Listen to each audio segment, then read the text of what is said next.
I messed it up.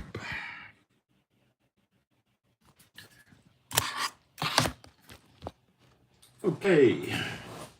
Oh, this is Moshe coming to you from Israel and the Galilee. And cold again, but sunny later. It's almost 10 o'clock, and we're at 58 degrees, high 64, sunny. And I'm not seeing any rain in sight, and they go out about 10 days.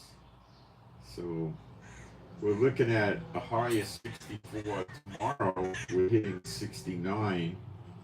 Then Tuesday we're going to hit 70, then 69, 67, 65.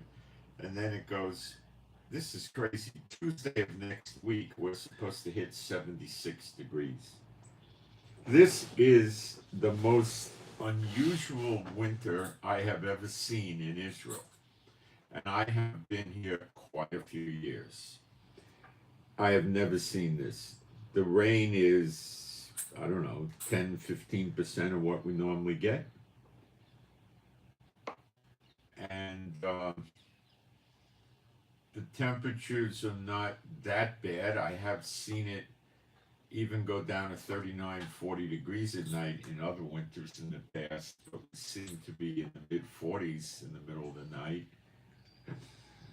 Now the houses stay cold as all get up. We run the wood burning stove, we run heaters because the houses are all built out of concrete with tile floors and concrete roofs and cold tile on the roof. But anyway, it's probably some sort of a sign, but we should pray about it. What does this mean? You know? And see if we get an answer, because this is an extremely extraordinary winter. Okay? Extremely different. I've never seen anything like it. At times, the winter is over mid-February, which is like today's the 12th of January, like a month or so-ish away, or it may come, the end may come at the end of February or early March. I don't get it. But I've never seen anything like this. Okay. I'm gonna what we're gonna cover today is the fires in LA. And they're rather pronounced. And we're gonna take another hard look. Is this the beginning of Jeremiah 50:32, where the Lord says, I will kindle fires in and about your cities.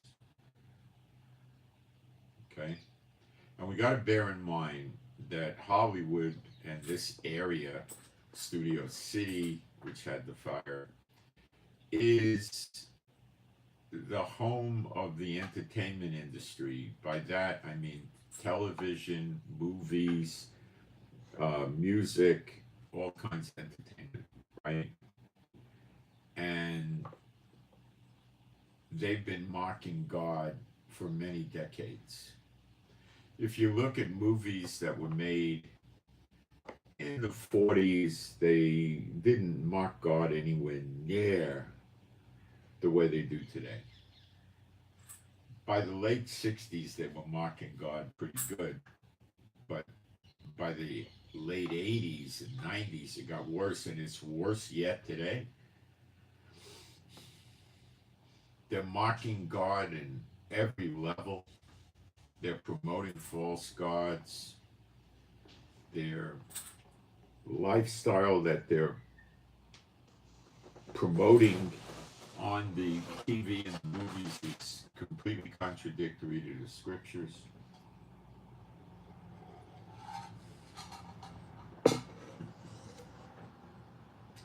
When they have Super Bowl, they do the most demonic shows that America's ever seen. It's just absurd. Okay?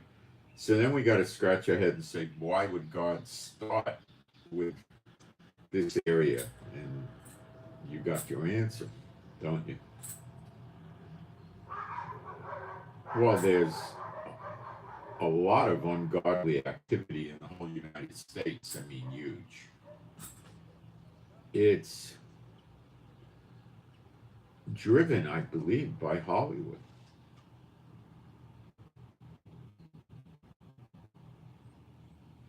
The whole industry, the whole entertainment industry. The songs are horrible. Um, the movies are horrible. The TV is horrible. Disney, Universal Studios, all these amusement parks are horrible. You know, we got to put that into our factory. So, um, I'll talk about the wars too in the Middle East, and I'll talk about Trump. And let me go into the live stream and make sure we got a live stream, which is a good idea, right? And I'll put my fast posts up and we'll get started while people have a chance to come in. And I hit the wrong button. Try that again. I'll put my fast. All right, we got a live stream. Let's see what the chat's saying. Thank you for all those that are giving me greetings.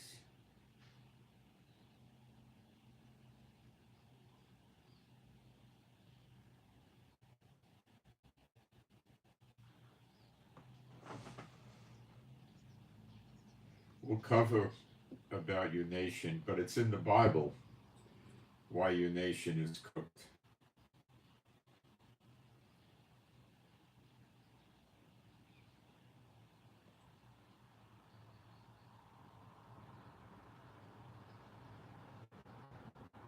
All right, I'm going to put some posts up very quickly.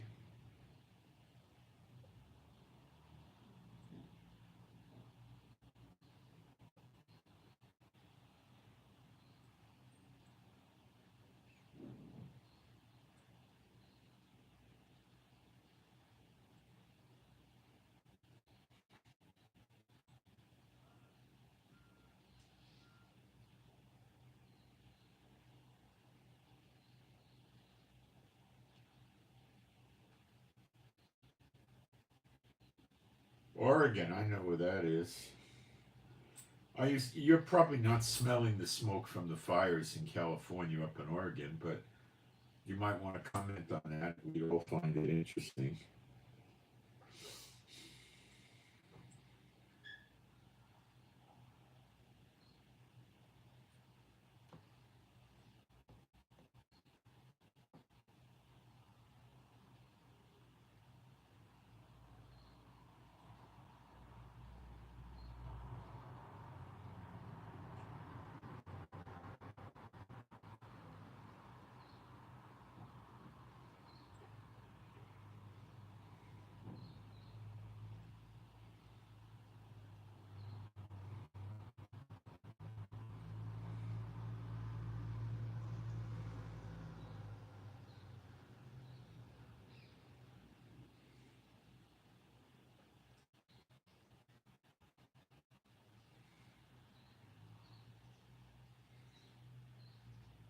I just want to say a quick word about PayPal. Somebody posted something negative about PayPal, and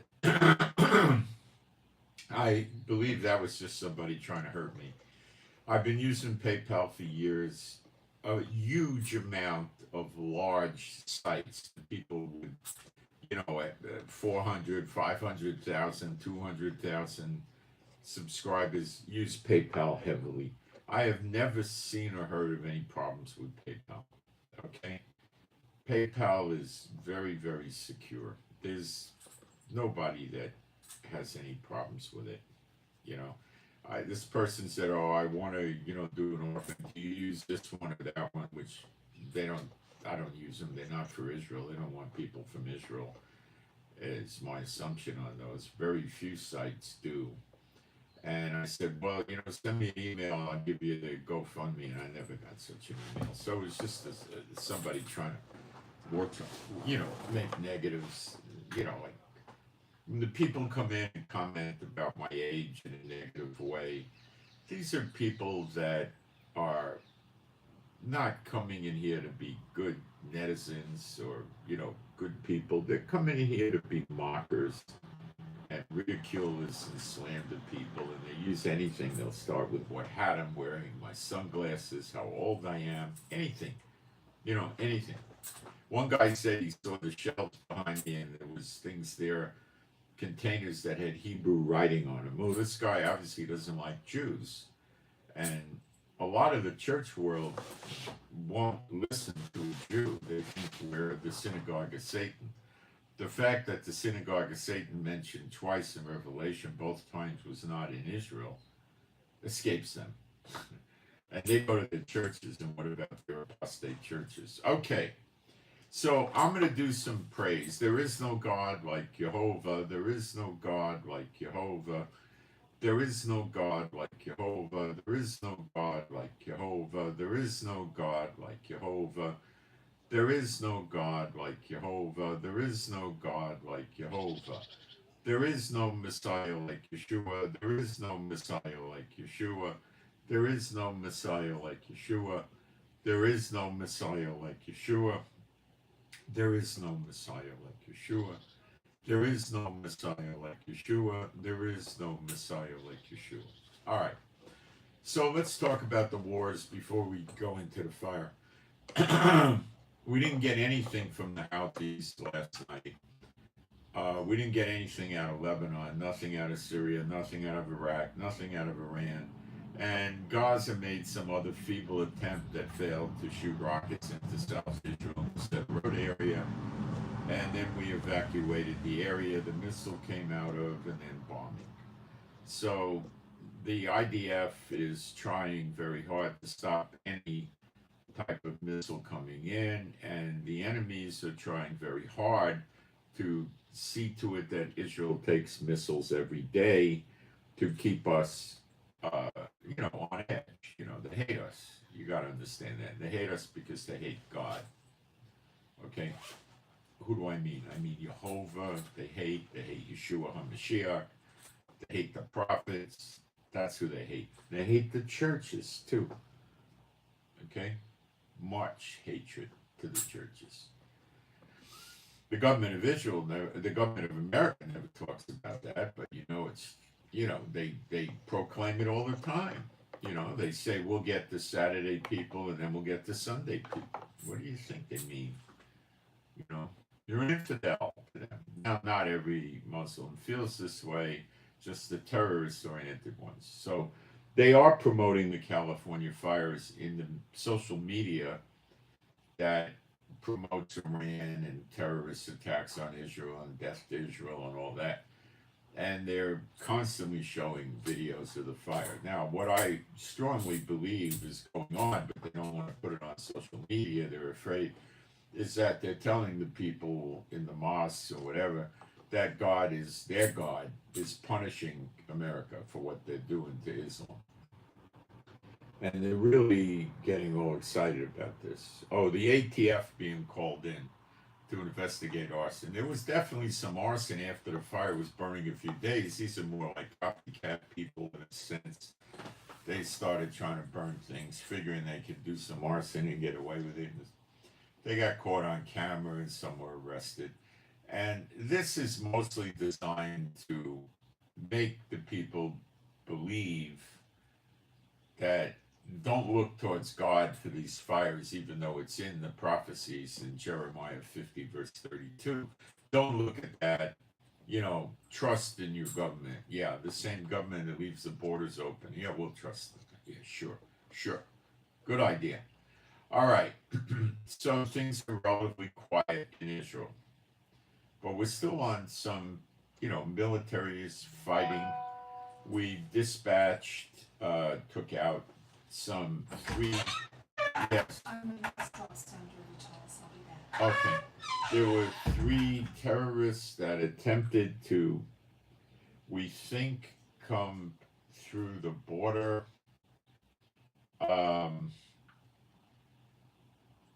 Into Israel, and we got rid of them. It was a drone attack on them. They got destroyed.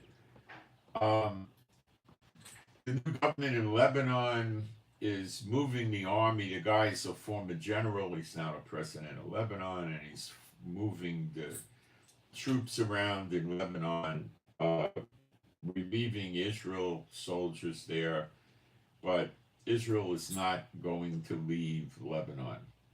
Hochstein, the guy who works for Biden, is telling him Israel will get out of Lebanon completely before the end of the 60-day ceasefire, which is over January 26th. I would tell you that I think it's extremely unlikely. I'd give it a 1% chance. Remember, Biden's finito and Trump is president at approximately 12 noon, I think. I think it's at noon on the 20th. And that's the end of listening to Biden and Blinken and Jake Sullivan and all them. It's all finished. Austin and they're memories. Okay.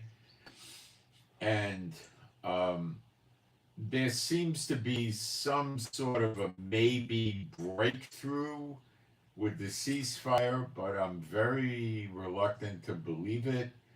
But I did say that if they're going to do something, they'll probably do it just before January 20th. So maybe something will happen. A lot of the people in Israel are not too fond of it, but when we say not fond of it, we don't know what the it is, because the head of our Mossad is first going over to Qatar, maybe today or tomorrow, I'm not sure. And they're with a team of negotiators, and they're going to try to see if we could strike a deal with them. And the only thing that makes me think, yes, we might strike a deal with them is because they are afraid of Trump saying you all hell to pay if the hostages are not back. Now, there are the noises that we're hearing are not all the hostages coming back, which is what Trump said he wanted. Now, if Israel agreed to take some of the hostages back for a ceasefire, Trump may say, well, I'll go along with Israel. That'd be likely, but he might. I'm sure Netanyahu's going to talk to him when we really know what the brass tacks of this ceasefire are. Okay, and Trump may tell Netanyahu, no, I want all the hostages back. This is poppycock. You tell them all the hostages, or they have all hell to pay. Just reiterate what I said, Benji. And I think that would be it. So it may not go. So don't think there's going to be a written ceasefire. Their attempts at shooting missiles into Israel are extremely anemic. They're not any good at it now. They're not working. The missiles are landing in Gaza. They're getting taken down. It's not doing anything. And they can only do this so much, and then we just keep bombing and bombing and bombing. Now, what Trump will do if the hostages are not back is remaining to be seen. The leakage that we picked up in Israel, which was limited, was he has every intention of occupying Gaza with American soldiers. Now, if Israel's bombing Gaza, they're running around, oh, humanitarian aid, oh, humanitarian rights, oh, genocide, oh, women, children. But if Trump's in there with Israel doing it, they can bark and cry all they want, but what good is it going to do? Not much good. Trump's going to just get on the TV for 3 minutes and say, they're brutal murderers. They cut the heads off people. They burn people alive. They take elderly, children, women, men hostage. They've taken Americans. They don't want to let them go. So they bought into it. Now they get to reap what they sow. They'll talk like that. And that'll be the end of what they try. They're thriving on their propaganda machine with Biden. Oh, we need more humanitarian aid. Oh, don't cut the phones. Don't cut the water. Trump will say, cut the water, cut the phones. I don't see any legal obstacle to stop Trump from being inaugurated as president on January 20th. I do not believe that there are any legal obstacles anymore, and I wholeheartedly expect him to be sworn in as president unless there's some crazy catastrophic event like Trump takes sick and dies or assassination was I'm not seeing anything moving in that direction right now at all. So I think we could all plan on seeing Trump get in. Greenland is now talking about letting America put American military bases in Greenland, and that's what this whole thing was about. Trump will I don't think Trump wants to see one way or the other American citizens move to Greenland. I'm sure the housing in Greenland is dirt cheap. If it was a state, you could live there. How would you live there? Well, you'd have to get on a boat or a plane and fly over there. And with your driver's license, you know, your American passport, you're a citizen of Greenland. You start buying houses, building businesses, stuff like that. Trump seems to have a legal remedy that Denmark doesn't have a completely legitimate right to the place. And Trump tends to stretch things legally at times, but maybe he's right. I haven't read it.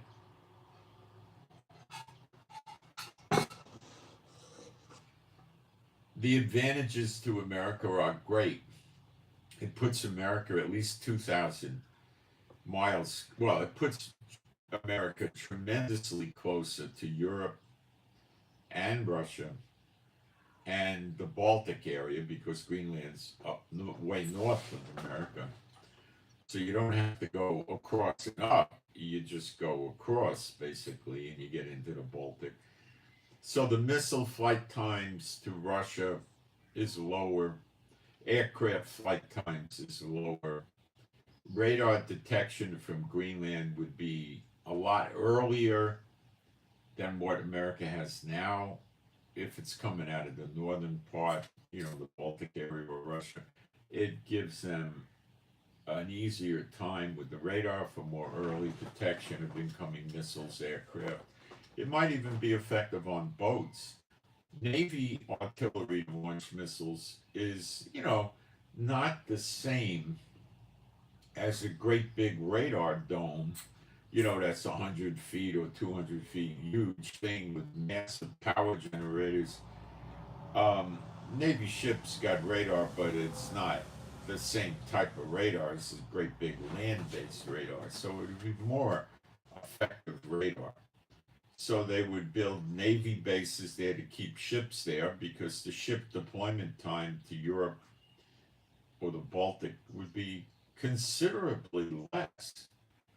It would be good for submarines, destroyers, missile carriers, aircraft carriers, everything, and the planes.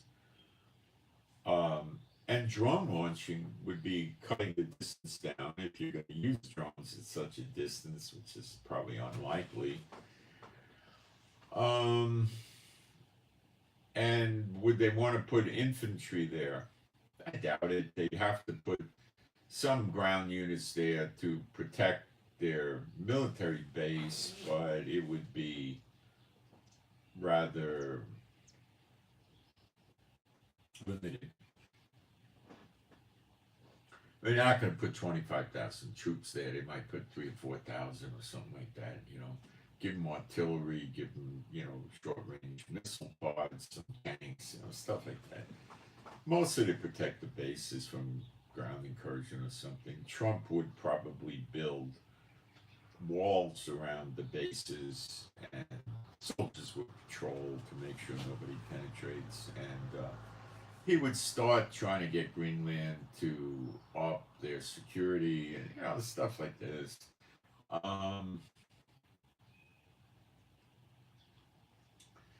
would it help the economy of Greenland? Oh, it would bolster the economy like crazy. You know, there would be thousands of soldiers and sailors and Air Force men there, airmen. They would be taking leave going into the communities. Greenland's relatively very safe. You know, they don't have to worry about cartels and things. And they can run around and, go to the restaurants, go to the movies, go to the bars, the discos, the clubs, the coffee shops, shopping, stuff like that. The population in Greenland is very low. The square miles is very high. It's one of the least, if not the least, populated area. It's a big island. Um, and that would be what I think. Annexing Greenland is, I think, far fetched.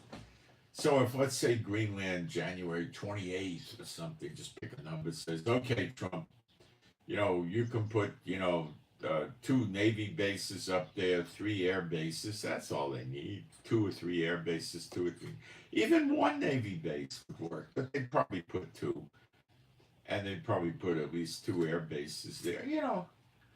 Um, it would take, a year or 2 years to get the bases up and running. So prophetically, it's meaningless. Time's too short for that. But it's interesting. No more talk about annexing Mexico as a state. That's just insanity. Annexing Canada, that has a probability of turning into a reality, but again, the time frame is going to be, Congress got to come up with, yeah, we'll do it, but they can't just say, oh, we'll make them a state. There's got to be a big list of conditions, and they're going to want Canada to agree. So the Canadian Parliament or Congress, whatever they call it, is going to have to ratify this, and they might call for a voter referendum, which means every single Canadian that votes can vote yay or nay. And if they vote nay, then they renegotiate. And then, so how many months would it take for the Canadian Parliament to come up with something if they have a voters referendum? Well, at least, 3 to 6 months minimum, right? Then the American Congress would have something to ratify. Would they put it out to a voter referendum in America? Nah, I doubt it. It would be, I'd say, a 6 months minimum till it actually became, they actually said it's a state. And then they would probably say, they'd probably throw it out in the future 6 months or a year. So I would say the prospects of this having any prophetic bearing on, having any significance is extremely unlikely because of the time frame with prophecy. So in my book, it's just noise.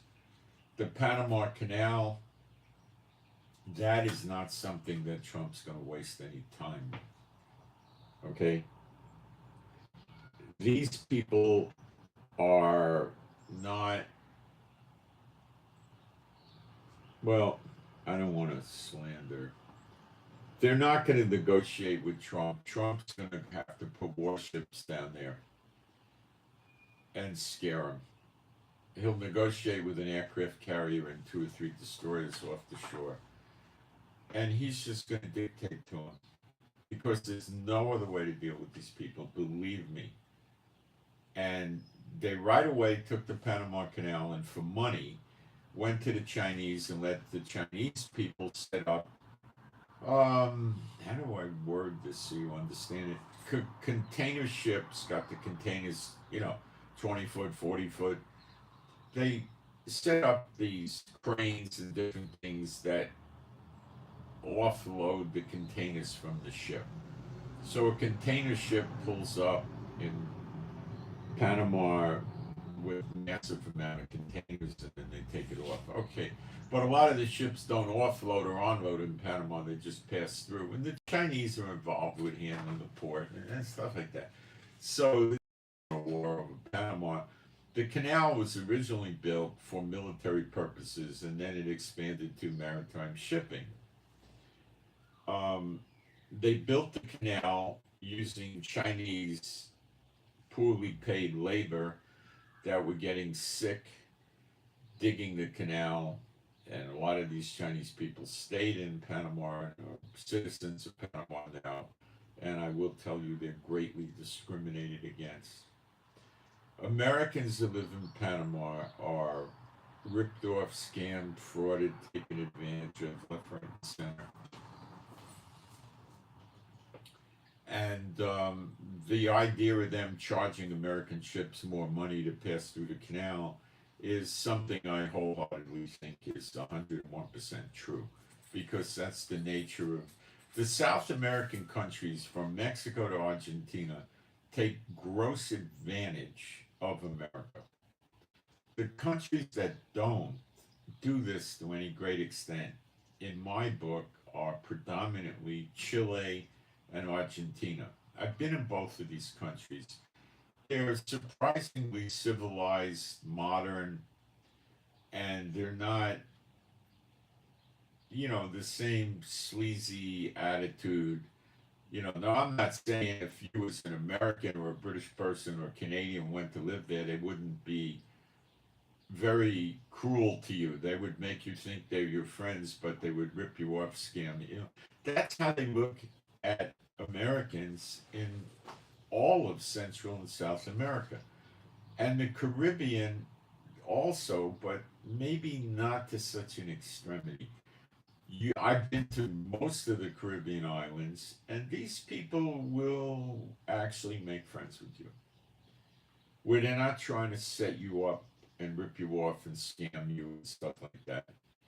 They'll actually try, but if you try to set up a business and hire their people, which you pretty much have to do because you can't hire foreigners, they're not going to let that happen.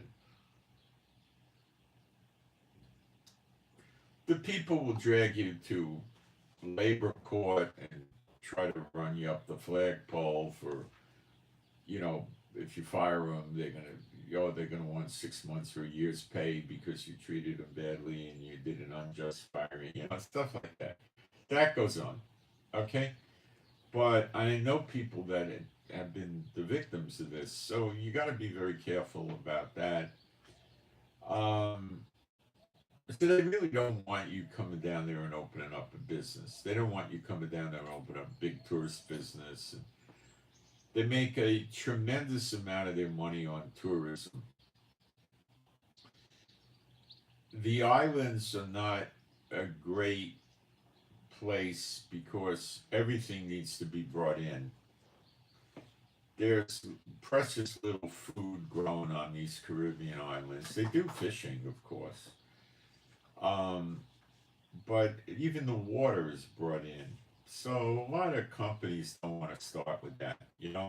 And then every few years a hurricane comes and everything gets wiped out or destroyed. And they don't really get into it. It's sort of, the pirates used to use those islands as home ports, and some of the islands are absolutely beautiful if you've never been to them. The water is, it's hard to describe. It's clear, clean. You could see 10, 12 feet into the water. The beaches are beautiful. And honestly, some of these people are nice. Now, the Cayman Islands people, they're British, basically. They're pretty nice people. I've been in the Cayman Islands many times. There's nothing to do there. The only thing you really can do in the Cayman Islands is if you're working in the local economy, you got a job. But if you're not, then you go to the beach and that's it. There's nothing there. I'm not even sure they have a movie theater. I'm reasonably sure they get cable TV and they get a good speed internet. But that's it. Do they have the Grand Cayman National Orchestra, Symphonic Orchestra? No. Do they have live entertainment? No. Do they have big baseball and golf? No. Football, basketball? No. They got nothing there. So, I mean, people from non-Americans go down there because they can use the banking Americans can. And then they got decent bank secrecy there. And they buy a house there, and they get they have an airport there that's full of private jets. It's chock full of them, And they hang out there. It's an hour flight to Miami, And when they need stuff, which is probably every 3 months, they get on their plane, they fly to Miami. Of course, they go in squeaky clean. And they don't bring a lot of cash. They bring their credit cards. And they go get a nice hotel in Miami. They go shopping. The women buy their makeup and their suntan lotion, and they buy their clothes. They probably don't bring much food back, but you could bring back packaged food, sealed food, you know. And then they're back in the islands. Now, if a hurricane hits, you know the hurricane's threatening a few days before, so they fire up the jet. Boom, they go to Miami and they get a hotel and they wait it out. And then, assuming there's something to come back to, they go back. It's very expensive to live there. You can get like a 2 bedroom, 2 floor house on the beach. That's probably going to be anywhere from 1,500 square feet to maybe 2,000. And you're probably going to drop north of $1 million for that, or maybe 2 or 3 million. Okay, but you're right on the beach, and the crime rate in the Cayman Islands is extremely low, low, low, low. I don't think you could just leave your doors open and go away from your house to a restaurant, but it's not, that much. They don't have people running around with guns there. The general police don't have guns. At least a few years ago they didn't. Maybe now they do, but they didn't have guns. And I'm sure they have cops with pistols and assault weapons in case something gets crazy over there. Um, the U.S. Virgin Islands there is about as safe as going to a ghetto in Chicago in the middle of the night. I mean, it's a zoo. When the cruise ships pull into the U.S. Virgin Islands, you're never out of sight of a police car. The ship usually starts putting people on shore at about 8 or 9 in the morning, and they leave about 4 or 5. For that period of time, it's like every police car and every cop is active while the ships are there. So the people, nothing bad happens to the people. And I mean, you're always in sight of a cop because they really want this revenue from the cruise ship tourists, and it's a very popular destination. But it's loaded with criminals. Viva America. Puerto Rico, it's not anywhere near as bad as U.S. Virgin Islands, but it's not so safe either. And it's nice, but it's not that desirable. If you walk off the main streets, all my New York City alarm bells went off. What am I doing on these streets? And, I look, you know, anyway. British Virgin Islands are nicer than the U.S. Virgin Islands. Are beautiful, a lot safer, but there's nothing to do in these places.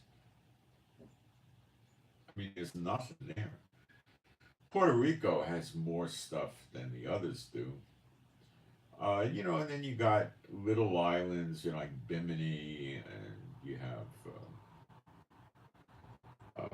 and they're kind of like, So anyway, enough on that. So the only way Trump's going to get the Panama Canal is to force it, and he may very well do that.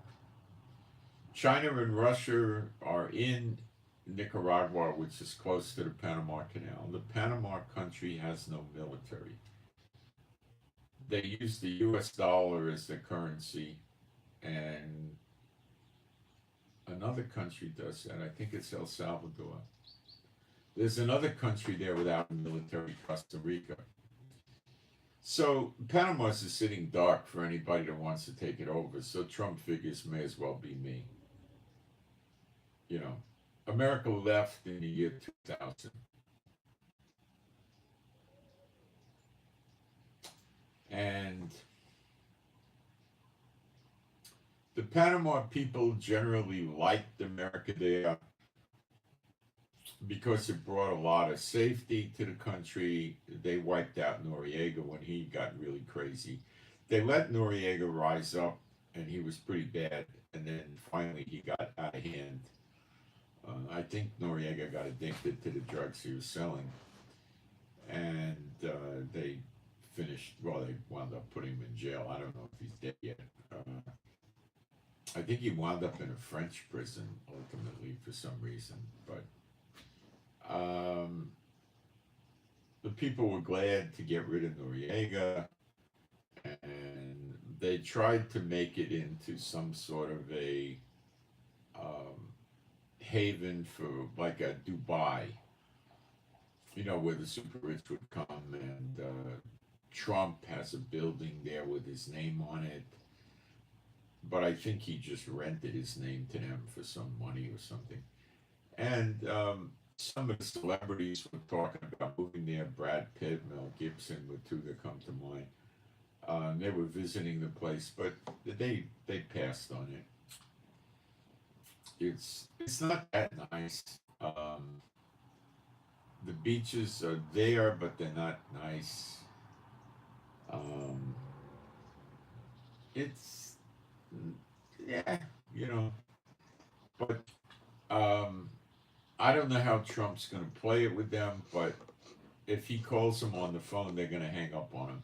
So the way he'll negotiate is good old American tactics. Walk softly, but carry a big stick. But he's not going to walk softly. He's going to carry a big stick and yell and scream. He'll negotiate with an aircraft carrier group down there. And that's that. Is Panama under the influence of the cartels? I'm sure of it. All those places are. Argentina and Chile, maybe not so much, maybe a little, not much at all. Um, Colombia used to be a rat hole, but there's a lot of American bases there, but I still think it's cartel territory. Um, and then you got Venezuela with Maduro, a complete lunatic. Brazil's gangland. The whole place in South America is not a great place. And they don't like Americans. They want to come to America, and America should let them speak Spanish. But if an American wants to move there and get papers and documents, he better learn Spanish as a requisite. They all do this. So they're very unfair. So you take that and you look at them charging Americans more for their merchant ships to go through the Panama Canal, and you get a match. So that's how they are. Trump, I think, sees through them and knows how they are. And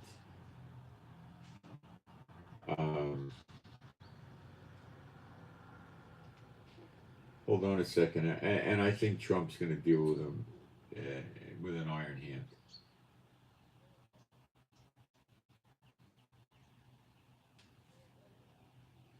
I got to read this prayer request for a second.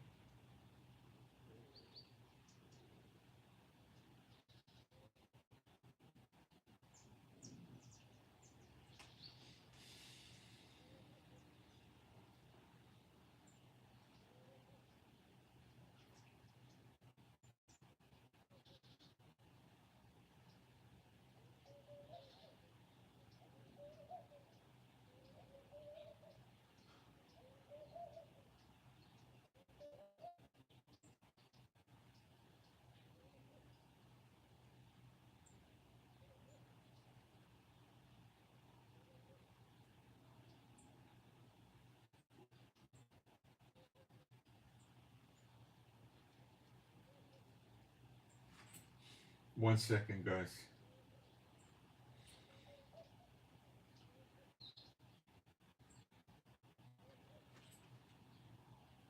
All right, we have a sad prayer request here. We've been praying for this dog, Trixie. Trixie is on in year 16. That's very old for dogs. That's, you're probably looking at in the 90s for a person. We've been praying avidly. She's goes up a little bit and then gets back down. She's not eating and drinking, and she's in bad shape. So The prayer request for Trixie the dog is that if God's going to heal her, let him heal her. If not, may she pass swiftly and painlessly. Have a nice passing. Easy time dying is what I'm saying. Okay, for Trixie the dog. If God's not going to heal her, let her pass swiftly and easily without pain and suffering. It rips my heart to pray that, but that's the situation. It's not good. When animals get old, their lifestyle can be pretty horrible because they get things wrong with them. It's terrible. You know, I still think about losing Yafa. I've recovered from it, but it's still. I'm at the point where I just terribly miss her. She was so nice, such a nice, sweet dog, and I miss her. I'm not mourning. I just miss her. I miss other dogs I had in my life. I think all of them. You know, what I used to say, when I was in America, I used to have a lot of guns, and I used to buy and sell guns. I used to say, "Gee, wish I was rich enough that I never had to sell any of my guns because I wish I had them all." And I really wish I had all the dogs, that I had, and the cats too. I love cats, but we don't have them here. It's not conducive. My wife is allergic. That's the huge reason. The other thing, we got birds, and that's not a great match, because cats are good hunters and they're stealthy, so you got to be careful about that. And you feel terrible if one nailed a bird. And we got cats and dogs, and that's oil and water. That generally doesn't mix. If you have a puppy and you have a kitten and they grow up together, that will frequently work. But other than that, it's generally not a good mix, so we don't have cats. But I really like cats. They're not as dynamic of a pet as a dog. They're a different kind of pet.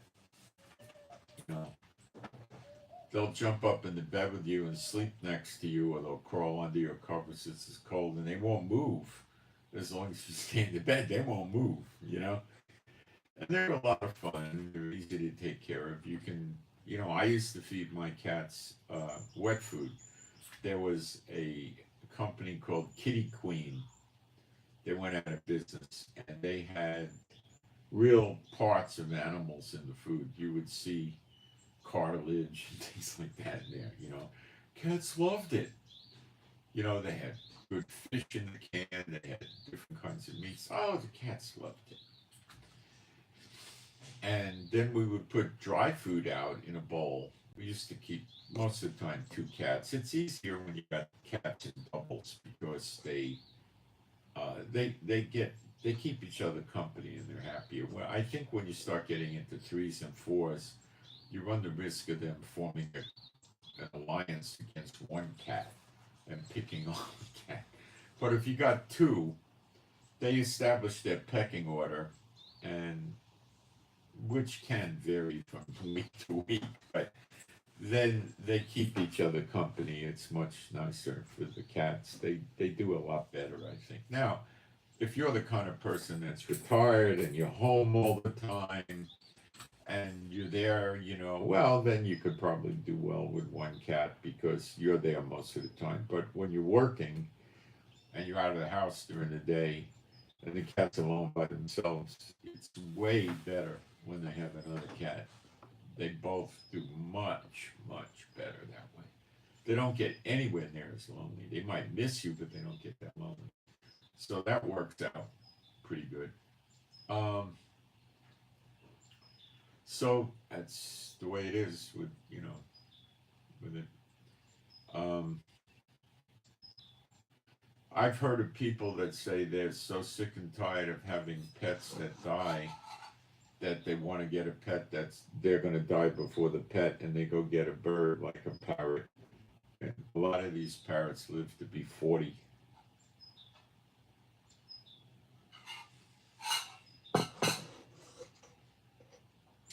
What they don't take into account is that the parrot bonds very closely to them.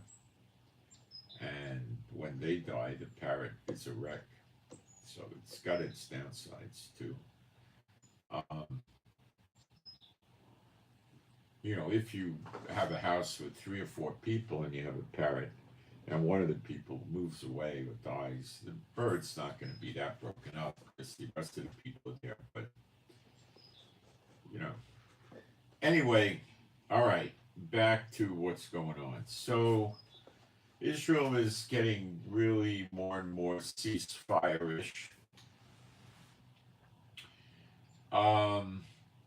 The people in Syria are not trying to cause any trouble for Israel at this point. They're trying to set the country up, get the country to calm down, get their money going, and so forth. A lot of challenges. They don't seem to be going for Iraq. Iraq has no interest in fighting with Israel right now, and Iran is just barking at Israel. Iran has these missile cities, they're calling it, right? All right, let's debunk this. Do they really have multiple missile launches down in the ground as far as they say they do? I believe they do. How far down are they talking? Well, they're talking 1,500 feet down. Do I believe that? Not for a minute. Do I think they're probably down 300 to 500 feet? Probably. They could do that. 1,500 feet is way too deep. And yeah, so to get them with a bunker buster bomb is not going to be the easiest thing in the world, but it can be done. But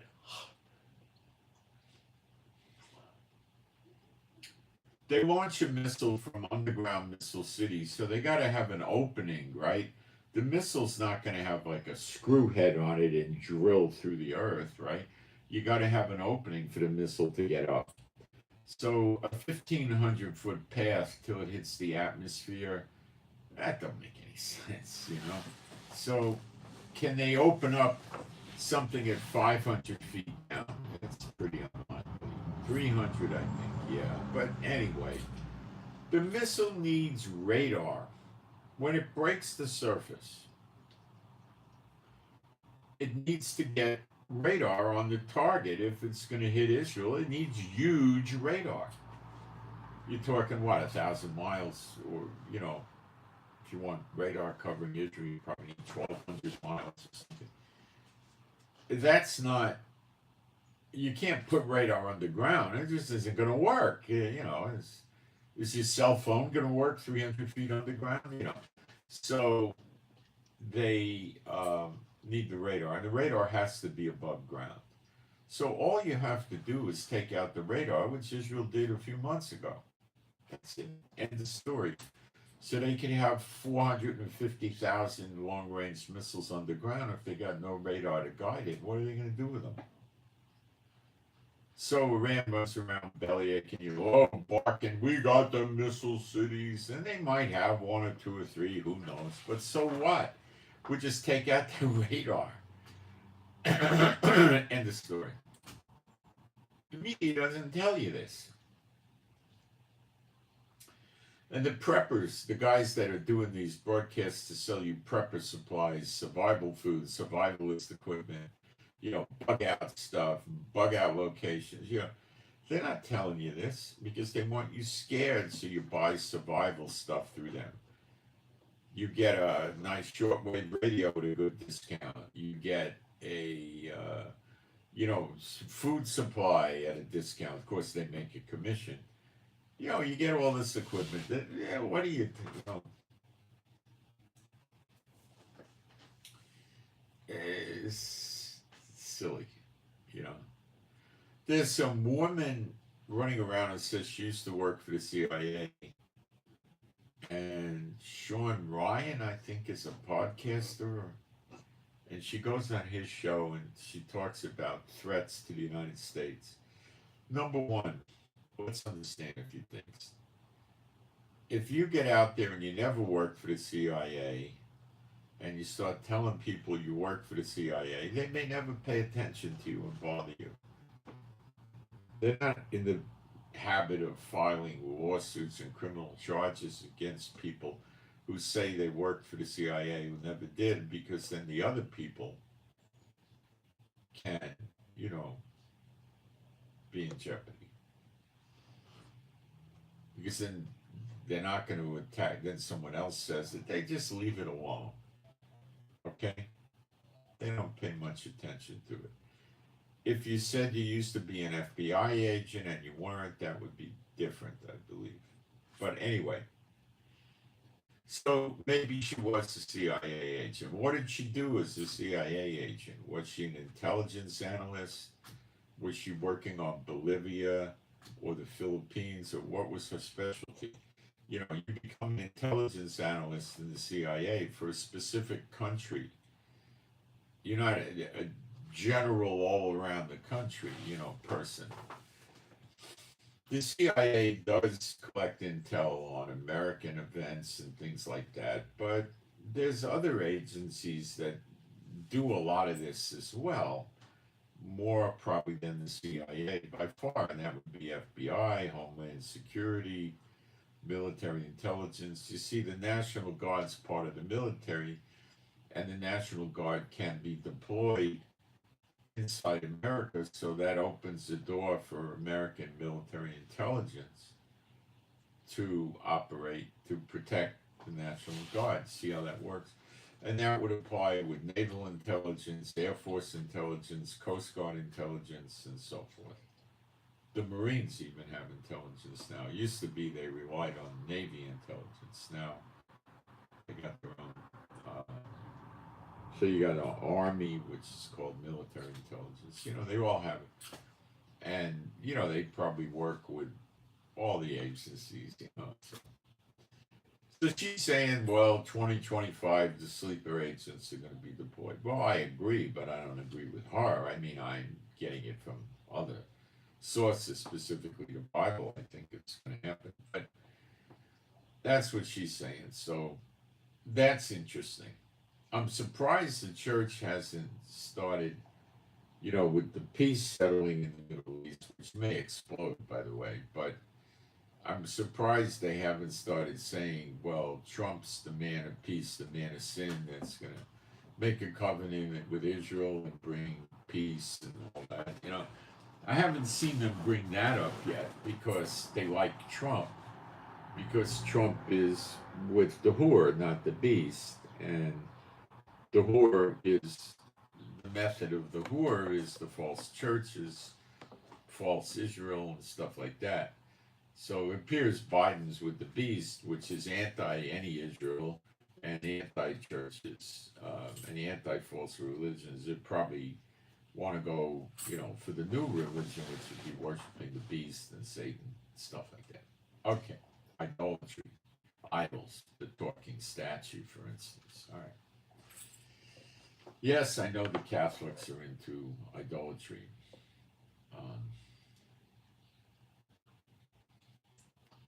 The Catholics are now allowing gay men to be priests, by the way. How many there are, I don't know, but it does go on. I imagine that makes them popular in certain circles. Let me look at the chat real quick, make sure we don't have slanderers here.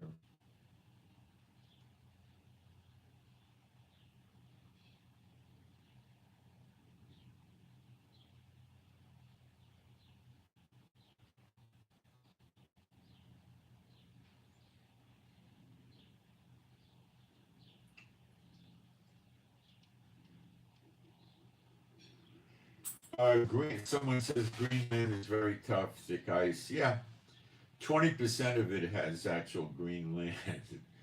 But that's not going to be a problem for the military. The military can adapt, no problem.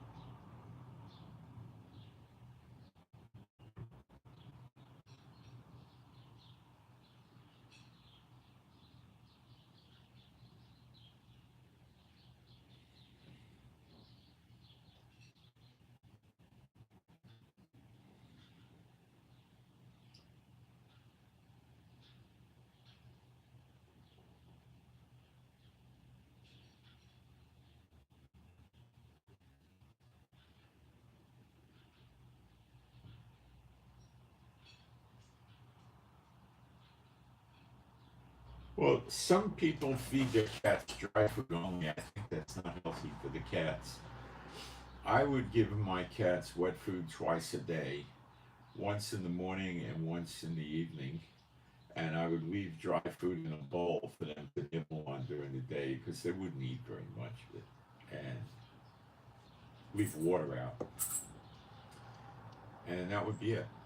And so they'd eat very little dry food. But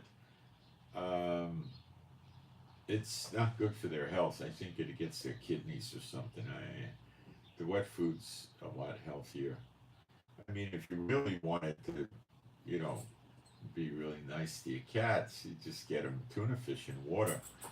You know, they love that, or salmon in water, or they'll eat sardines, any kind of fish they go crazy for. I remember once years ago, I was in Sausalito and I had a really nice house, and I was cooking some fish on the weekend. I used to work out of my house. I was cooking fish. I had employees come to the house. So on the weekend, I went to the supermarket. I bought some fresh fish. I was cooking fish. For some reason, I walked away before I put the fish in the pan. I think I was heating the pan. I don't know what, something. And I went out of the kitchen, and then I came back in, and the fish was gone. The little stinkers jumped up and stole it. They would never do that with a lamb chop or a hamburger, but fish, yeah. Little rats. they, they go crazy for fish. It just stimulates them somehow. They go nuts, you know.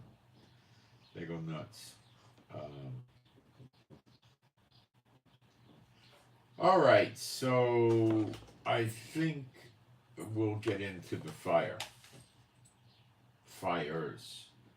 So this fire is really going bonkers over there. I'll give you the count. Well, the death toll is up to 16, but I imagine they're beginning now to look for. They have cadaver dogs, and they're looking for dead bodies. It'll probably rise. The fire is now threatening Brentwood and Encino. These are big cities. These are big places. They're not little towns. The smoke is a threat to health for hundreds of miles now. Hundreds of miles.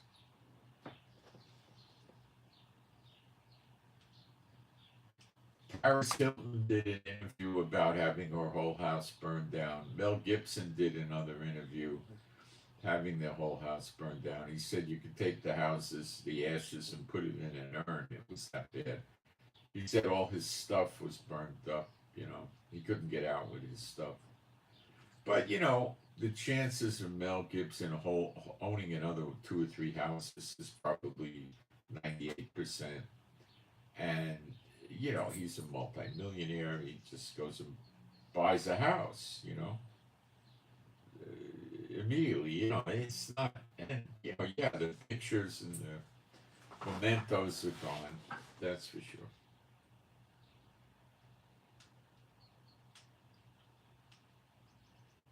They're getting some containments, not much. The winds died down. They got a little bit of a reprieve, but they're supposed to get worse on Monday. Today's Sunday. On Monday through Wednesday.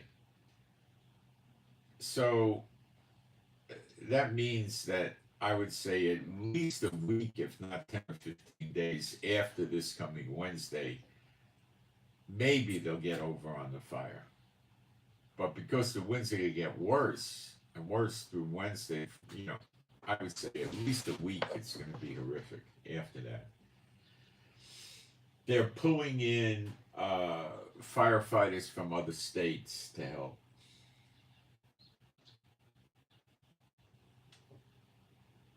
The winds are still there, and the winds are driving the fire. The winds bring oxygen into the fire, and the fire thrives.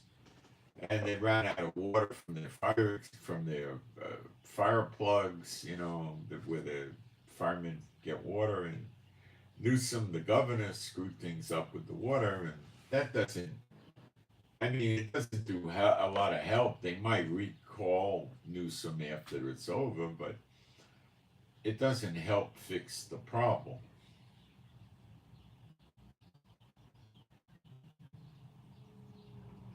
They did get a break for a day or so, and that's about it.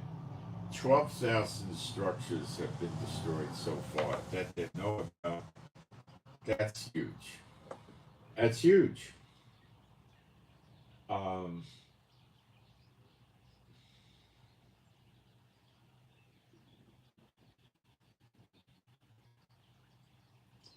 there was another fire NATO yesterday, I believe, or last night.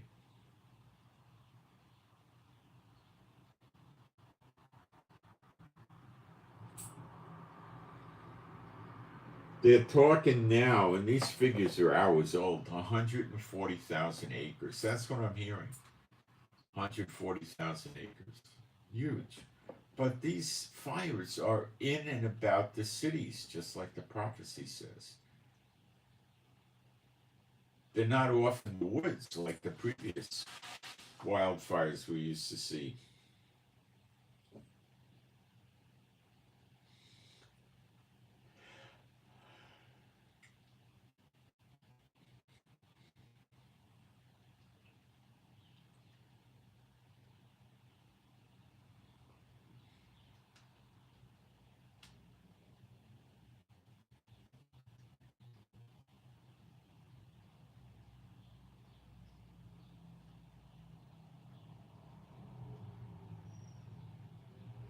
They're saying the damage now is $150 billion. You know, you look at the videos in Malibu, all these houses are gone, cars driving by, gone. These houses are, 3 million, 8 million, $12 million a house, plus what was in the house. These people got expensive junk in their house, and the cars. Yeah, I mean, devastation. And then the city itself gets destroyed from the fire.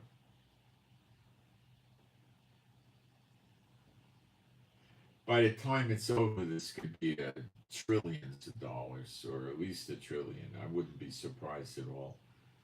Now, what you have to understand is the insurance companies can go bankrupt. Now, if there's going to be more of these fires, like prophecy says, many more, the insurance companies definitely are going to go bankrupt, and there's going to be no payouts.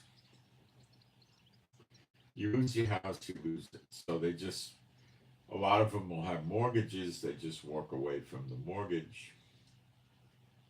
And then the banks take the hit. 35 fires. What's going on? I don't think any of the fires are 100% contained.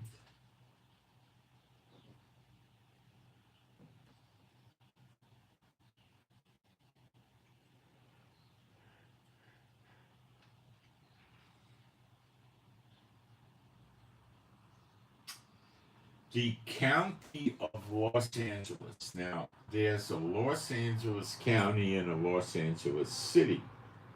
But I believe it's the city and county of Los Angeles. I think it reads like that.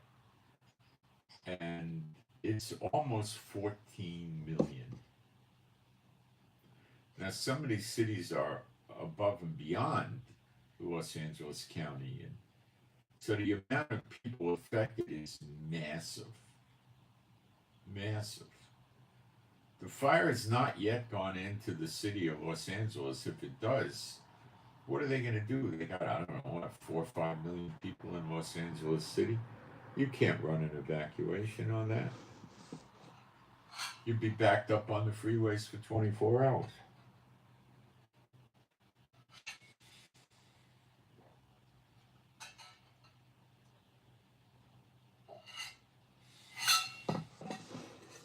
What are you going to do?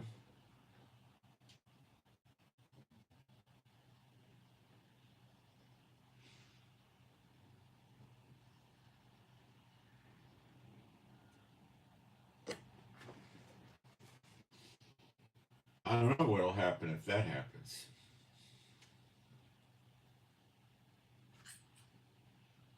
People are not talking about 14 million just in Los Angeles County.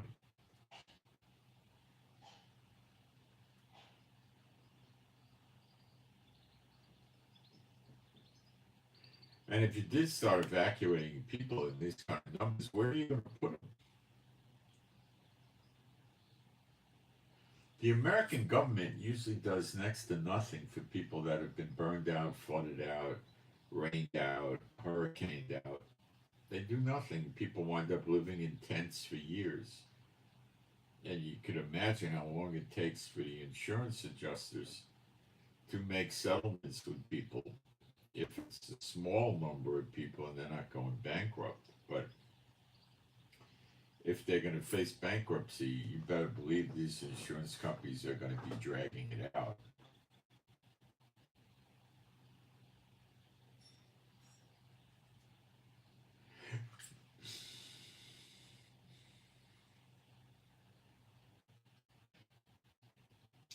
Checking my notes.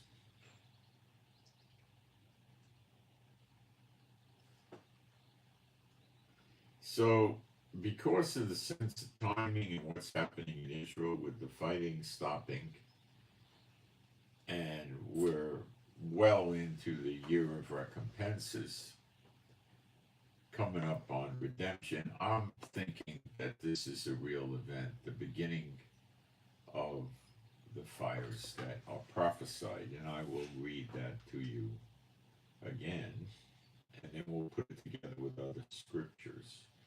So it's basically Jeremiah 50, verse 32, and I'll read in the King James.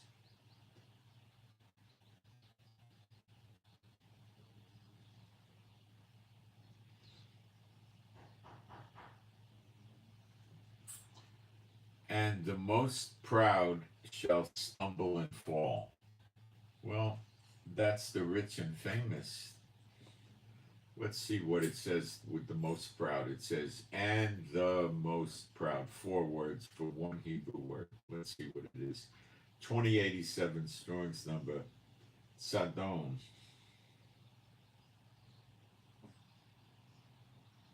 Arrogant. Pride, arrogant.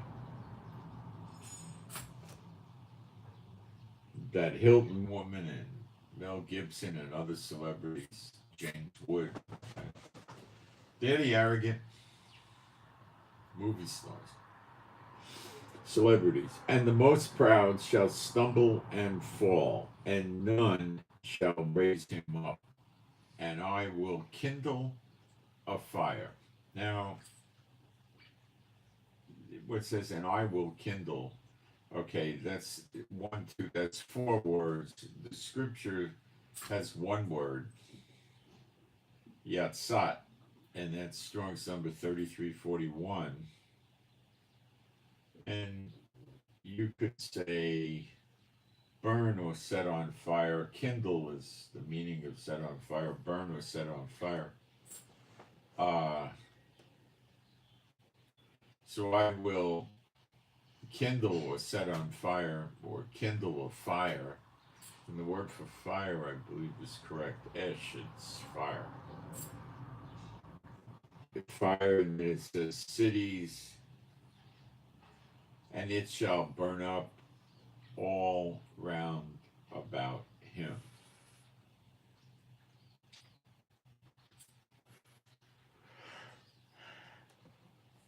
Thus saith Jehovah of armies, the children of Israel and the children of Judah were oppressed together. And then he's explaining why he's doing this to them. And all that took them captive held them fast. They refused to let them go. Remember, Mel Gibson did a terrible movie about something to do with Christ. It was a God hatred movie. His house and all his possessions burned down. How about that? See where I'm going with this? All right. So the fire is at this point too big to ignore when looking at prophecy. It's still going, and the timing with the other end time events is rather unique. So it's looking like the beginning. Of course, before we can go 100% on this, we need to see other fires come. Now, the other fires may not come while this one is still ongoing.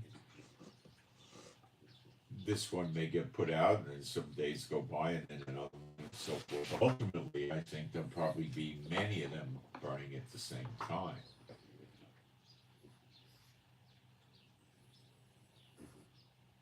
Okay? But we're definitely seeing something here that has my attention, and I imagine it has your attention too. It's not a fire like where people raise chickens or cattle or where they make cars or something like that. It's in probably the most ungodly place in America.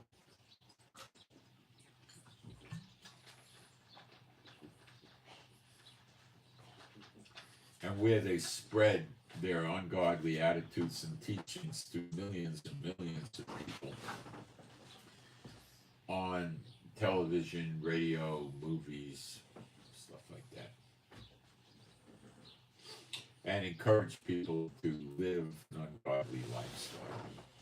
So let us not disregard these things and don't be too quick to believe in coincidence that it just sort of kind of happened first in California. It doesn't look like that to me.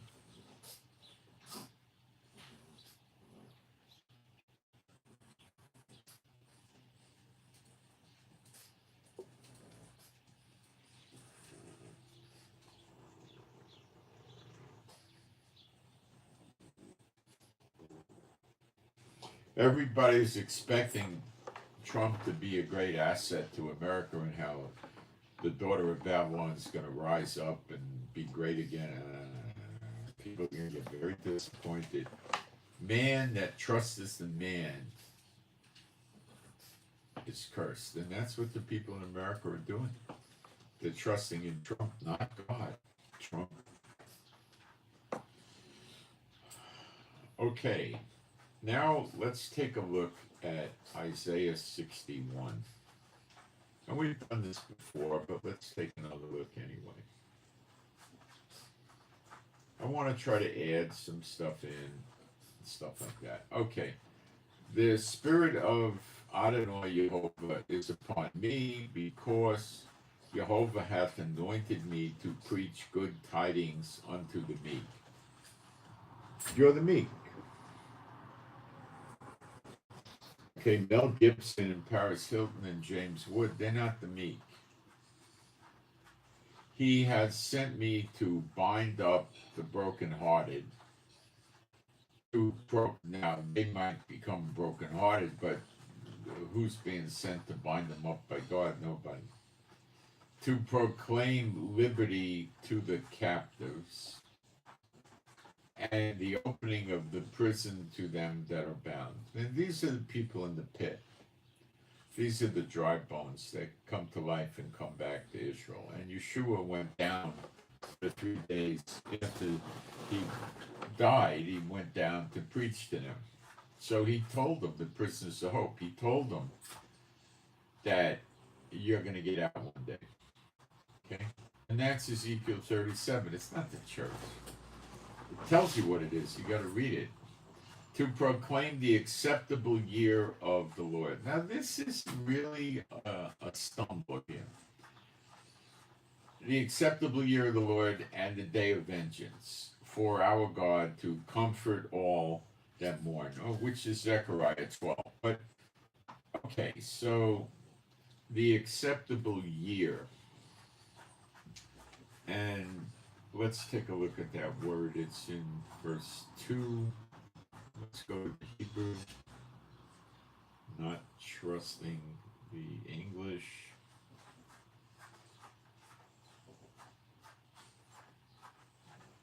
See, it says Shanat.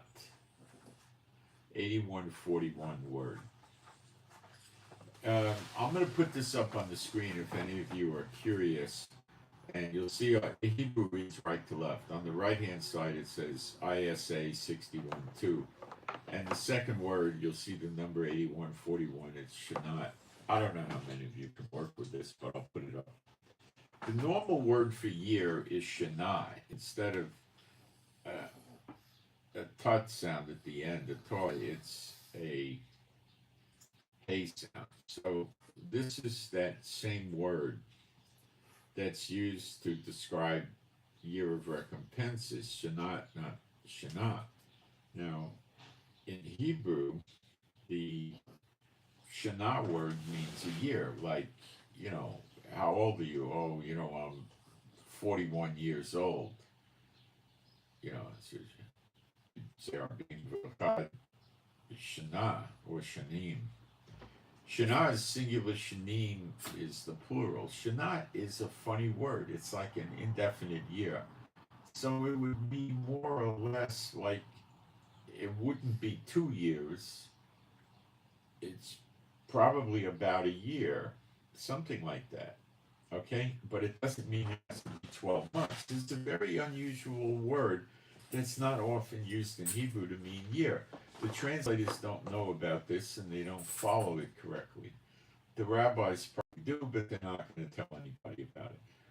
So it's a shanat, okay? So it's not a literal 12 months. So the Lord told me in August 10, 2023, that we're in recompenses. And I assumed it meant year of recompenses. I didn't understand. And then when I finally understood it almost a year later, I understood the word Shanat. It's not a literal 12-month year. So we're still in recompenses. Now, the day of vengeance is associated with the year of recompenses and with the year of redemption. Now, I need to prove that to you, don't I? So that's rather simplex. We go to Isaiah 63, I think it's verse 4. For the day of vengeance is in my heart, and the year of my redeemed is come. The year of my redeemed. Now, let's take a look at the word for year of my redeemed in the Hebrew. It's verse 4, and it says, Ki Yom, the day of vengeance. And then it says, Shanat.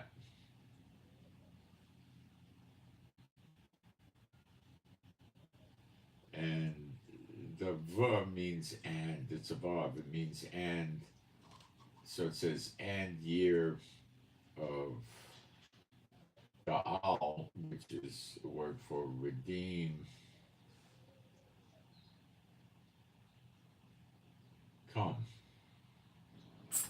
All right, so there it says Shanat 2.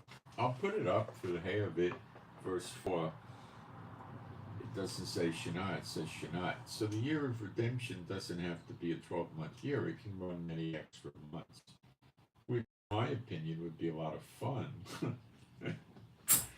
All right. So we see now that the day of vengeance is associated with the year of redemption. Now we'll go to Isaiah 34, verse 8.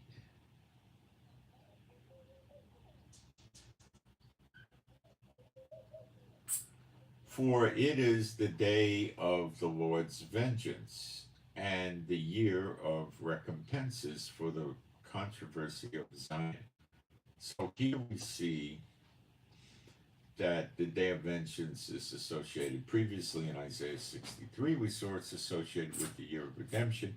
Now we see it's associated with the year of recompenses. So this day is probably at the end, more or less, the last day possibly of the year of recompenses and the first day of the year of redemption. It could be the pivot day. Okay. And we'll check the word here for year of recompenses in the Hebrew in Isaiah 34, verse 8.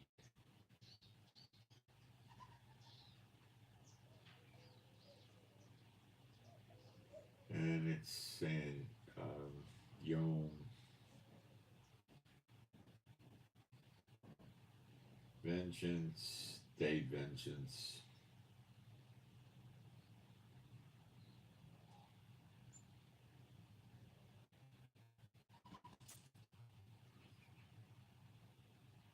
And then it says Shanat. I'll put it up. 34 verse 8. It says Shanat again. So this word Shanat is a very unusual word. It wouldn't be 2 years, so it would be less than 2 years, and probably at least a year. So it's a very unusual word. Let me get back into the English. So now we'll go back into Isaiah 61.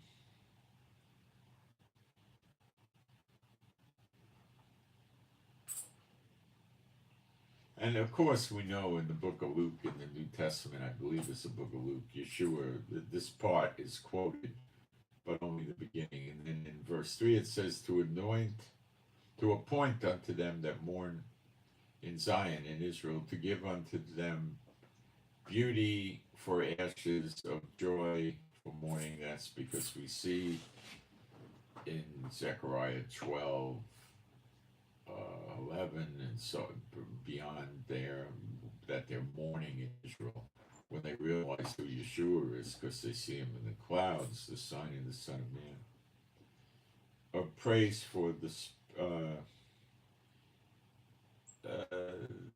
the oil of joy for mourning, the garment of praise for the spirit of heaviness, that they might be called trees of righteousness, the planting of the Lord, that he might be glorified. And they shall build the old waste places. They shall raise up the former desolations. So this tells me that what we're rebuilding is the stuff that was destroyed, before 1948, centuries ago. And they shall repair the waste cities, the desolations of many generations. It's rather clear. So I'm not expecting Israel to be bombarded by Iranian rockets and devastated. The strangers shall stand and feed your flocks. Okay. So this is, so we go back to this. And to proclaim the acceptable year of the Lord. Now, that's a pretty unusual word. It doesn't say the year of redemption. It says the acceptable year. And the word for that is 7522. It sort of means the pleasurable year. Delightful year, acceptable, delight, pleasure, favored. So, is that indicative of what? And this is where you don't have any clear scriptures I'm aware of to define it, but it really does define it. Because it says to proclaim the acceptable year of the Lord and the day of vengeance of our God, to comfort all that mourn. So it's comforting Israel. So because it has the day of vengeance in it, it's either year of recompenses or year of redemption. Recompenses is payback. I don't think it would be correct to associate this year with the year of recompenses as being a pleasurable year. Not at all do I think that's the case. Okay? So it's the acceptable year is associated with the year of redemption. And what happens in the year of redemption? Every man gets his land back. Every man's reunited with his family. So we're going to get the land back, and then we're going to be reunited with our families in the next great exodus, and then you have the dry bones, which is also being reunited with our families.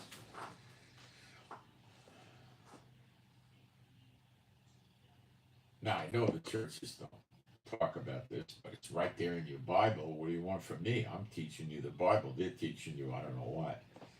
All right, so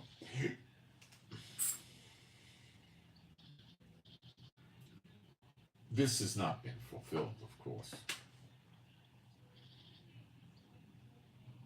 So is this a Jubilee year?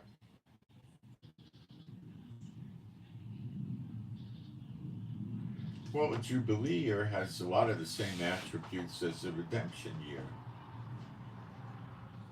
but it's not as in depth as that. So he doesn't call it a Jubilee year, he calls it a pleasurable year. Let's see what other translations do with this word, acceptable. If they, if there's any good translations, let's try a few. Uh, American Standard, which is not, none of these are that great.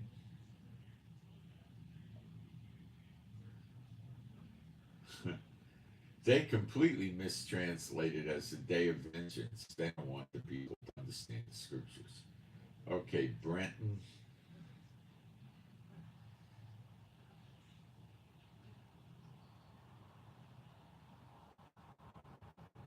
It calls it acceptable and day of recompenses. So he doesn't change from King James. Sefer, acceptable and day of vengeance doesn't change from the King James. Um,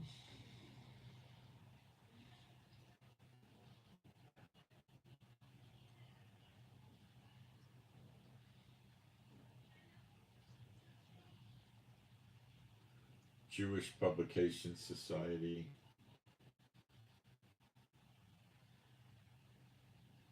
They say year of the Lord's good pleasure, day of vengeance.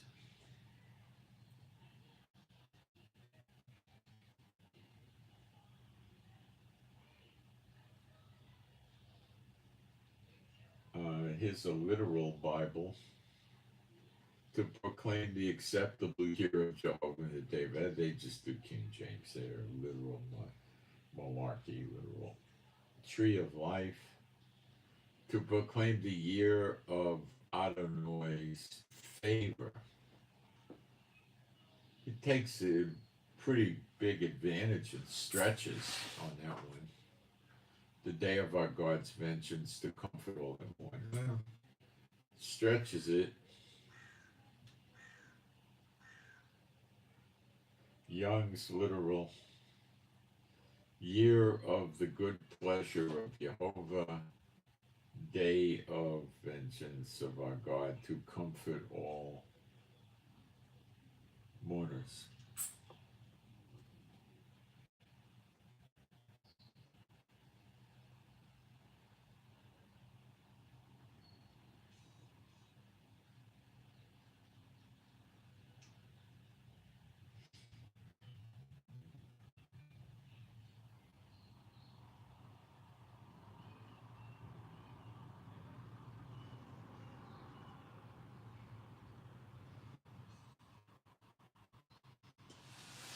So is this a Jubilee year?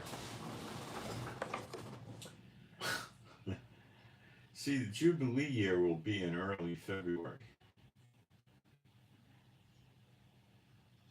So did Yeshua call it the acceptable year to give us a hint that it's going to line up with the Jubilee year? I'm not sure. I keep coming back to this. It could be. Look at the timing. It's sometime in February, early February, we're going to hit the new year.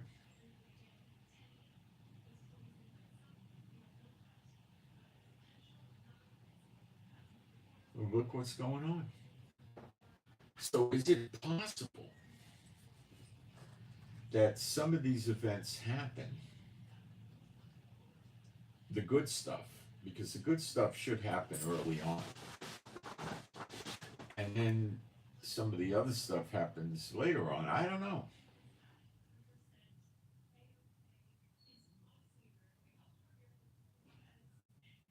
Let's try to learn from Isaiah 60, the previous chapter. Okay? Verse 1. Arise, be. Well, I'm in the wrong translation. We'll get confused here. Let's go to King James. Okay. Arise, shine, for thy light is come. Shine. That word is 215. It's or. It means to become bright or become light, or let's see what Strong's does with it. It's a popular word, or for names in Israel. They call kids ma'or, which means what light. It can mean to kindle light, to make shine, make luminous. See, the veil's going to come off Israel's eyes. And if you're a believer in Yeshua and you're not born from Israelite lineage, you're still in Israel. You got to accept that. He's the king of Israel, the high priest in the order of Melchizedek. He's from Judah. He calls you his brethren as a believer. Now tell me you're not in Israel. How the heck are you going to make that case? You can't. The church can say it, but they can't make it. It's just nonsense. Now, the people in the church are by and large mostly not in Israel. They're in apostate churches, you know. Arise, shine, emanate forth light, like Moses did. And they put a veil over him for that reason. Arise, shine, for thy light is come. And the word for shine is Strong's number 215. And the word for light is 216. They're very close in the root. Okay? Arise, give forth light, for thy light is come. And the glory, the kabod of Jehovah is risen upon thee. That's the glory of God of Israel. That's the angel that was with Moses and Aaron in the wilderness. That's the angel in Exodus 23, verse 20, that Jehovah put his name in. Put the name in, not on, in. That's Michael, the most powerful angel. Okay? For behold, the darkness shall cover the earth. The word for darkness, 28:22, chosek, it's a word, like a kid coming up with a loogie to be gross, okay? Chosek. Darkness, obscurity.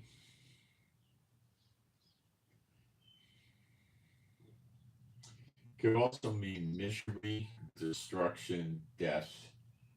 Okay? Remember that. For behold, the Kosek. Now, that's generally darkness because it was used when the Israelites were in Israel and they were getting let out with the plagues, you know. For behold, the darkness, it's a very dense darkness, shall cover the land. It can mean the earth. And I believe it means the earth. And gross darkness. Now that word is 6205, Arafet. It's a very it's a thick cloud that's down on the earth. It's a gross darkness, a thick darkness, the people. But Jehovah, now remember, the glory of God of Israel, Michael, the angel, has the name Jehovah put in him. So he's sometimes referred to as Jehovah. Why not? God put his name in him. Gross darkness to people, but Jehovah shall arise. Now, arise upon thee, and his glory shall be seen upon thee. Now, this is very complicated to understand. because the English is screwing it up. But let me clean it up for you. Gross darkness to people, but Jehovah, let's think of this as Jehovah, Father God, Jehovah, shall arise. Now, the word for arise, the sun rises. It's related to the sun breaking out, S-U-N, Shemesh in Hebrew. Shall arise. Now, this is complicated, but if you follow me, you'll get it, and it'll be a breath of fresh air. Shall arise upon thee. The word for upon is all, and it can be on or upon. Okay. And his glory shall be seen upon thee. So when it says Jehovah here, it's not the glory of God of Israel, it's Father God Jehovah. Because later in the sentence, and his glory, the kabod, shall be seen upon thee. Okay, so it's talking about Jehovah arising. But arising is tied, that word is tied to the sunrise, the sun rising. So let me help you get this down in Malachi 4.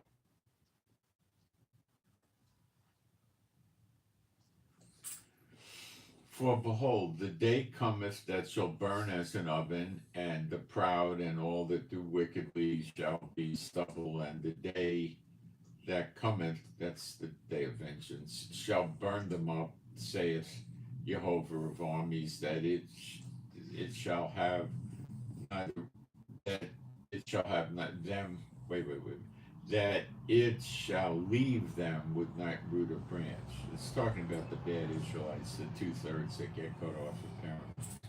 But unto you that fear my name shall the sun Shemesh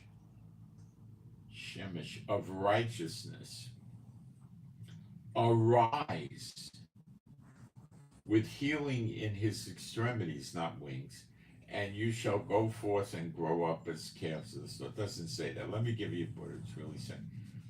But unto you that fear my name, the true believers, shall the Shemesh of righteousness, that's Yeshua, arise like the sun, the bright and morning star. That's the sun, isn't it?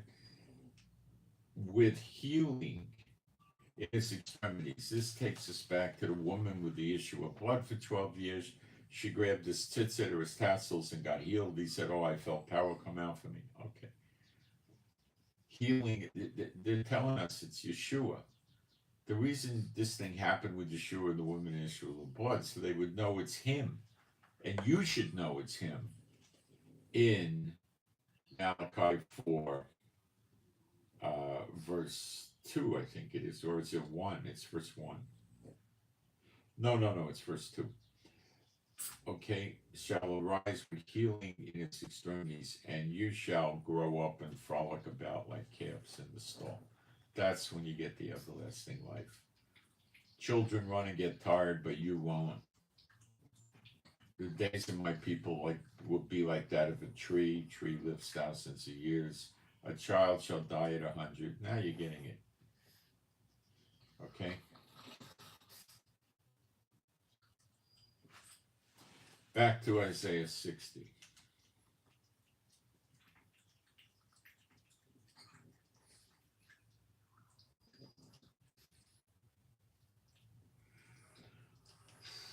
Okay, Jehovah shall arise upon thee. All right, Matthew 24:30.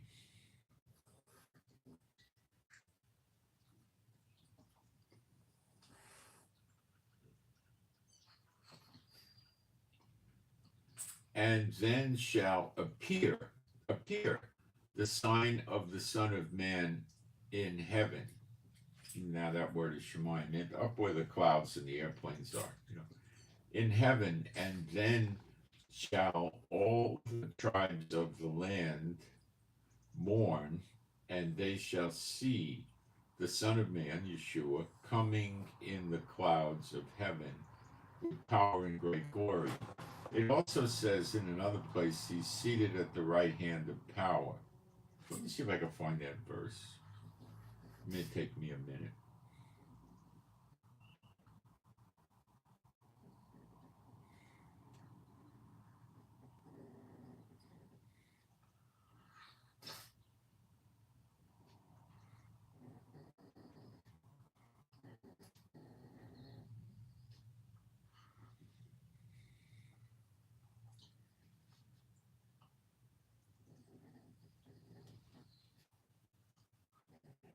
That's in Mark 14.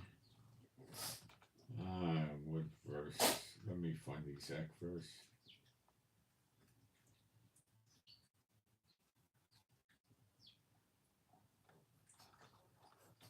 Yeah, it's 62. I'll read.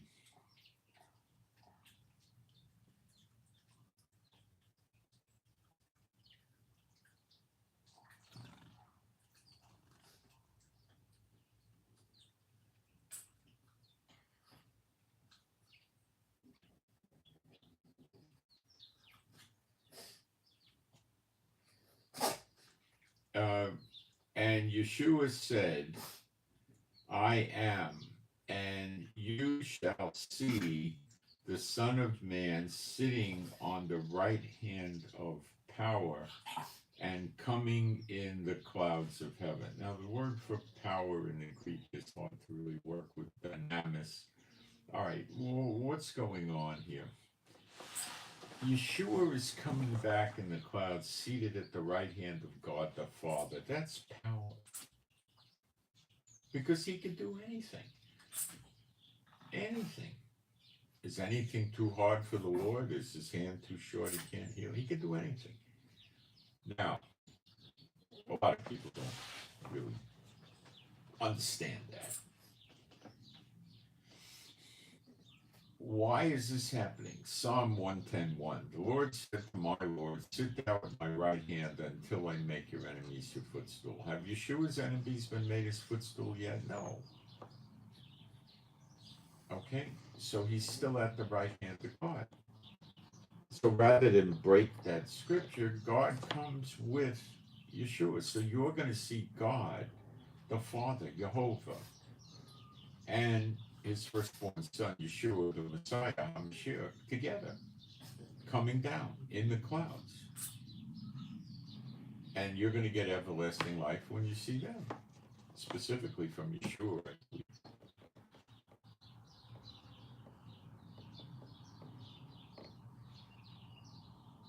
If you're not of Israel, but you're in Yeshua, you'll receive it too, and you'll come to Israel.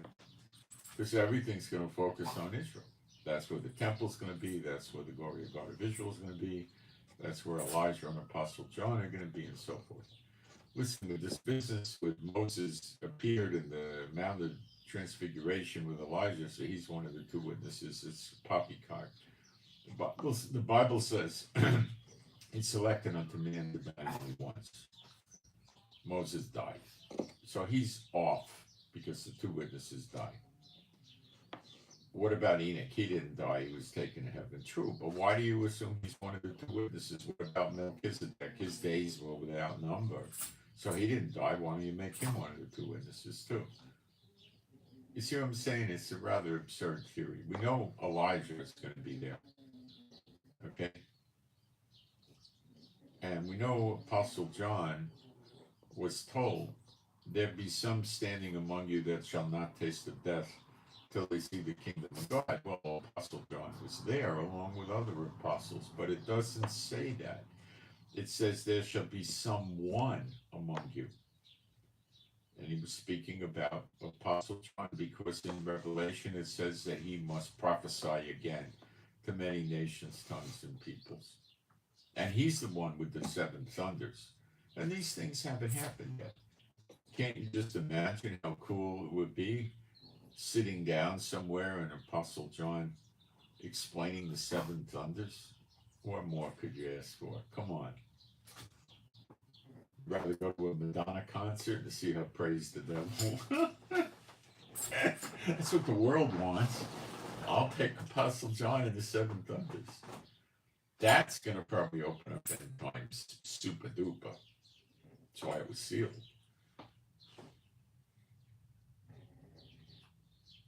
Getting an idea what's going on for real now? Now, I'm teaching you right out of your Bible. So if you want to crash on me because the church doesn't teach it, you can do that. But are they teaching right out of the Bible like me? Let me go see what's cooking in the chat here. I want to make sure we don't have I answer questions if I see them. Um, I want to make sure we don't have any nasty comments here.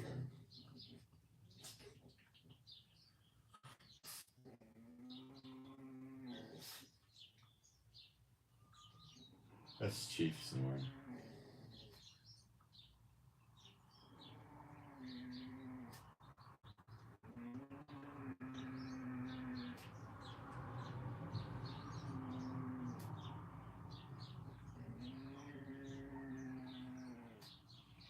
Gas left tuner. I think it's better for them in the water, not the oil. I don't know how well they do with the oil, but the water is fine. Do I believe they're burning LA? No. I think God's burning LA. No, I don't believe it was arson. It was just everything. All the pieces were too good. The fire hydrants didn't have enough water. Newsom screwed up the water supply. The winds were very high. So the land was very dry. No, this was God. Some people say, oh, the arsonist took advantage of it. No, the arson popped up about 3 days into the fire. Some wise guys were saying, oh, let's help the fire, you know.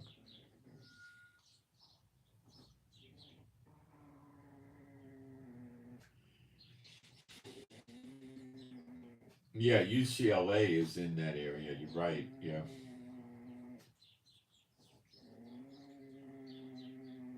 You're going to bike it to Mexico. All right. No comment. I wouldn't go to Mexico if I were you, but I'm not you.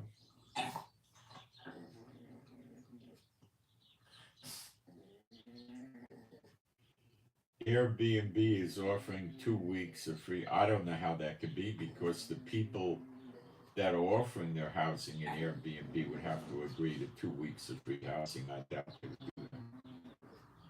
Oh, 1 week. And Uber is offering, I don't know, the people that use Airbnb would have to agree to give the houses for free. Maybe that's going on. Chief, not now, honey. We'll go out soon.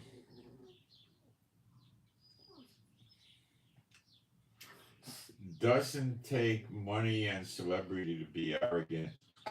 Anyone could be arrogant. I completely agree. But I think when you're talking about the wealthy and the Hollywood celebrities, they're all arrogant. When you're talking about regular people, yes, some are arrogant and poor and not celebrities. But with the celebrities, I think it's pretty exclusive.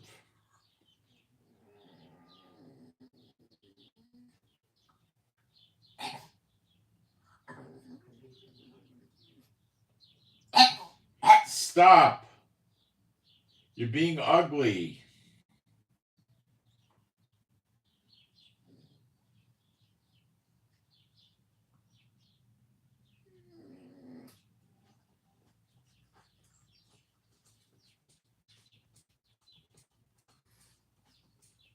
Yeah, Chief's doing good. We prayed for Chief to get healed, and he's still getting healed. He's still getting better and better. He's doing good. He's doing good. I'm spending more time with him, petting him, and putting him in my lap, and taking him with me when I go outside, and putting him next to me and stuff. So I don't want him mourning for the loss of Yafa. And he seems to be doing okay. This morning he woke up in the middle of like probably about 3 in the morning barking. I think he got confused as to what time it was. And then he went back to sleep. But he used to do that when Yafa was here too. So he's old and sometimes he loses his time reference. But yeah, he's doing real good. Keep the prayers up for Chief, please. That he be happy, healthy, and whole, and strength, stamina, and endurance. He's doing well. The prayers are really working on him. Bueller is doing really good. She's a Weisenheimer outside. She barks at anybody that goes near the fence, so I got to keep yelling at her. When she's in the house, she's practically the perfect dog. I mean, she's really a great dog in the house. You put her outside, the switch goes, and she plays this game. People walking by, it's a big high fence. People walking on the other side of the fence, she plays this game. Oh, they're a serious threat to my safety and protection. I have to bark. And, it's rather annoying. It's just her trying to be a tough dog, but she gets so into it, she imagines it is real, you know. And the other one learned it from her. And Yafa used to do it too. She learned it also, but she does. He looks at it and these girl dogs are stupid. I'm not going to bother with this. He doesn't get into it. He stays quiet, you know. He knows there's no threat, you know. Now, if an animal comes into the yard, they all go nuts, like a hedgehog or a bird lands or a cat. But cats don't come around where the dogs hang out anymore. They're afraid. The whole property smells from dog. They don't want it. Some of the birds are nasty. I sit outside and those stinkers buzz me. I feel the flap of their wings. They come so close. They do that to the dogs too. They like taking chances, you know. They're annoying sometimes, you know. They can be little snots. All right. So let's go bring ourselves back into Isaiah 60.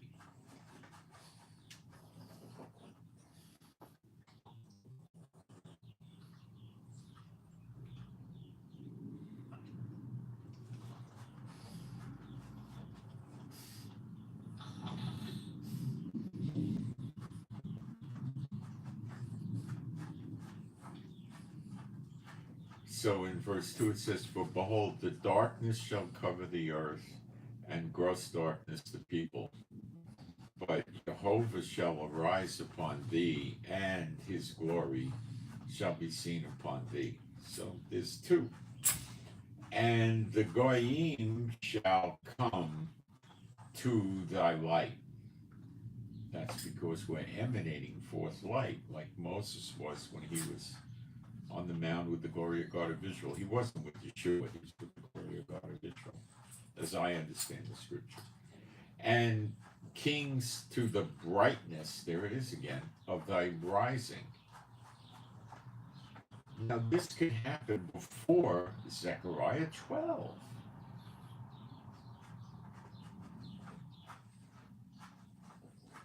Okay, it's likely before the Exodus is complete. But you that are in the Exodus could have also seen him, because he appears like lightning from the east to the west, and every eye shall see him. So you could be making the Exodus with the everlasting life. That's how it is, as I understand it. "Lift up thine eyes round about and see. All they gather themselves together, they come to thee. Thy sons shall come from far, and thy daughters shall be nursed at thy side." I think that the dry bones are back in Israel, and this is directed to them, because where the people, the Israelites living around the world, are their daughters and sons many generations removed. "Then thou shalt see and flow together, and thy heart shall fear and be enlarged." Does that really mean enlarged? Let's check. For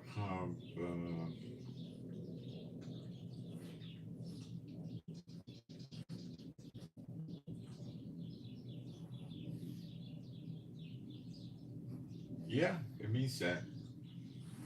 "I shall give you a heart of flesh. I'll put the law in your inward parts. I'll put the law in your heart. They shall all know me, from the least to the greatest." This explains that. That's the everlasting life. The Spirit is poured out on the house of David and the members and the people in Jerusalem when this happens. You could read that in Zechariah 12:10. You combine that with John 6:40. "Those that believe shall see him and have everlasting life," which is not immortality. It's just you're going to live like before the flood, which they went 900 something years, but you'll have a double portion, so it would be even more. But you just have to make it into New Jerusalem, eat of the tree of life or the water of life, and there's no death in New Jerusalem. But moving forward, "Then thou shalt see and flow together, and thy heart shall fear and be enlarged, because the abundance of the sea shall be converted unto thee. I imagine we find all the lost treasures. The sea probably dries up in places. I think there's scriptures to that. And there's many centuries of lost treasure there: gold, silver, gems, jewels, all this stuff. My guess, the forces of the goyim, that's the wealth, shall come unto thee. They'll bring this stuff as offerings to the Lord and give it to us. The multitude of camels shall cover thee. The dromedaries, I think what we're talking about here is a two-hump camel and a one-hump camel. The dromedaries of Midian, the two humps are better, by the way. The Midian and Ephah, all they from Sheba, shall come. They shall bring gold and incense. They shall show forth the praises of the Lord. See, it's possible that people from all over are going to be coming to Israel with joy and happiness, bringing the Israelites back as an offering unto the Lord, and bringing wealth and riches to Israel. At the same time, the nations surround Israel, specifically the Psalm 83 countries, which I think we could name would be Lebanon, Turkey, Egypt, Edom, Yemen could be gone already, Saudi Arabia, Jordan, Oman, Bahrain, Qatar, Kuwait. They still have bad ones in there, and Iraq, and the bad ones are Muslims, and Muslims have a doctrine they teach them, which is not in the Quran. It's the Hadith, which is sayings or writings of their prophets that are not in the Quran, and they believe that Israel will have a false Messiah in Jerusalem who will rise them up to kill all the Muslims because the Muslims have the true religion. This is their doctrine. So the enemies of Israel can still be there while we have everlasting life, and we have Elijah and Apostle John and a temple that comes from heaven. I've covered that a million times. And not New Jerusalem, another temple, and the glory of God of Israel. Yet Satan is not yet bound up. That happens after Zechariah 12 is over, which is found in Zechariah 13. So we've already burnt, the demons get run out of Israel after we burn our enemies up. It's in Zechariah 13. So the demons are still running. Well, the demons wouldn't be in Israel then. They'd be with the nations. Maybe they already are out of Israel. But that's true. They could be already out of Israel, but they're in the nations surrounding, and they rally them up to lay siege against us, and then they get burned up. Because the siege is in Zechariah 12:6, and the having the Spirit poured out and looking upon this, the Son of Man, and mourning happens after that.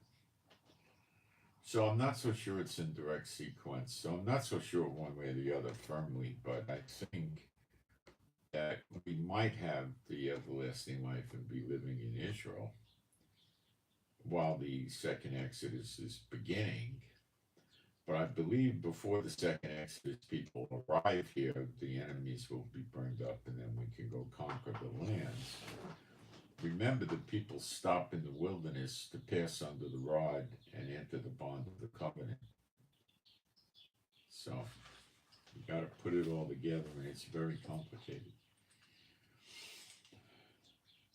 And it says, I will glorify the house of my glory. Well, the house is by, in Hebrew, it's a house. It's called the glory, which is the glory of God of Israel, Michael. And he calls it a house because he lives in it. He stays there all the time, and he'll glorify it.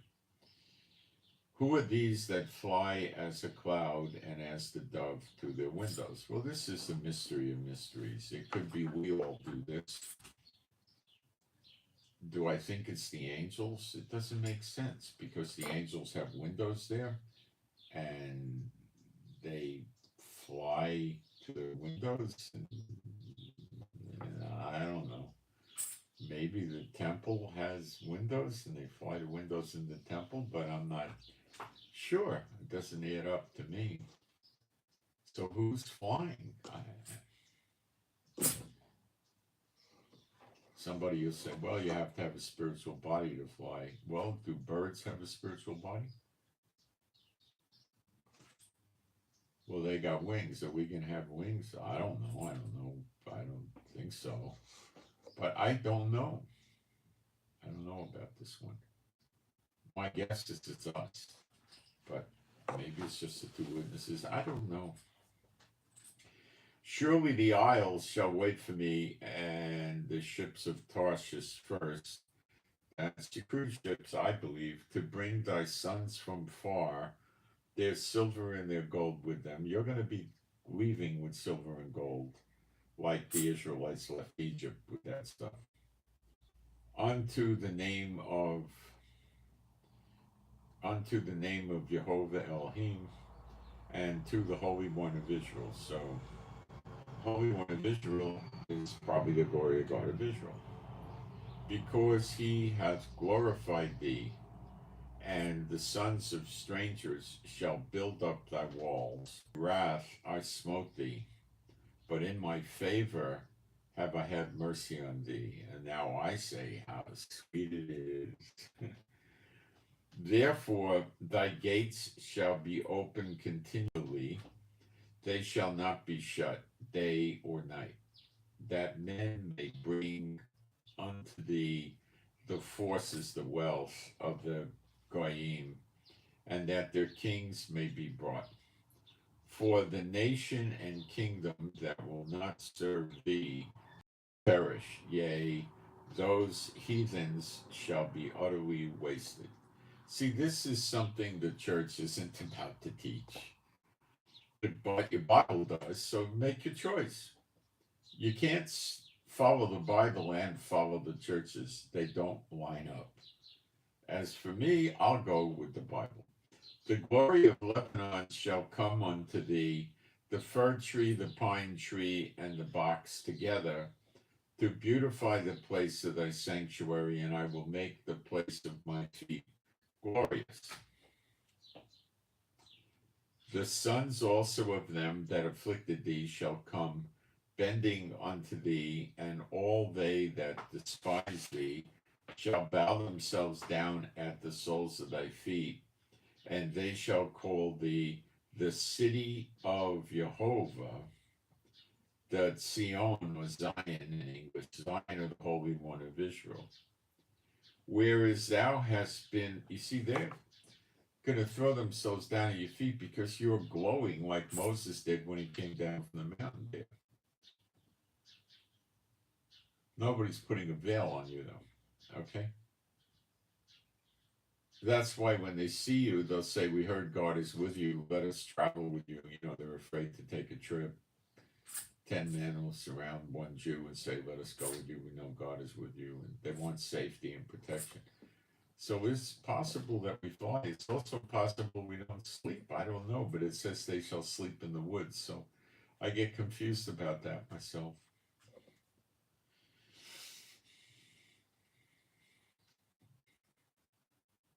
Of course, it's going to be light all the time there, so I don't know.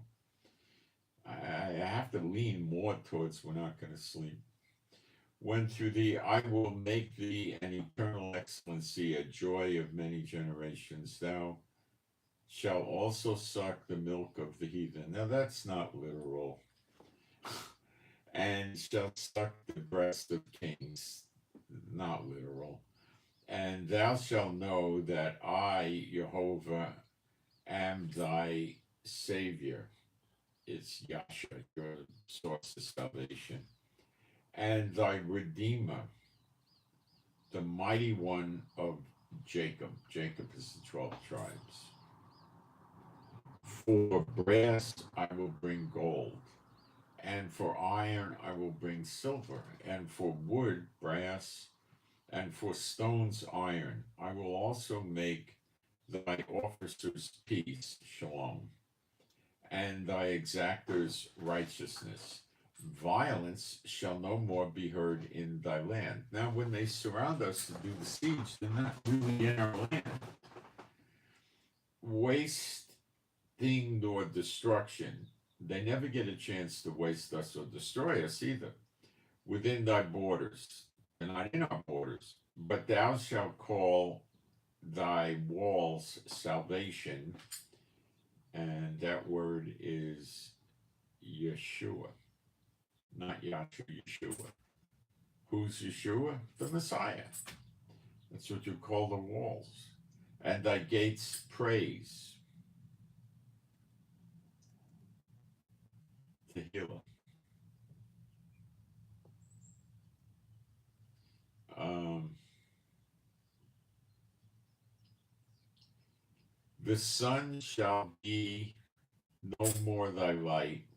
You see, the sun, and the word for sun is the correct word, it's Shemesh, shall be no more thy light by day, neither for brightness shall the moon give light unto thee, but Jehovah shall be unto thee an everlasting light, and thy God thy glory. I believe this is the glory of God of Israel emanating forth such light that we no longer need the sun and the moon, and then our gates stay open all the time. So it makes me think we don't sleep anymore.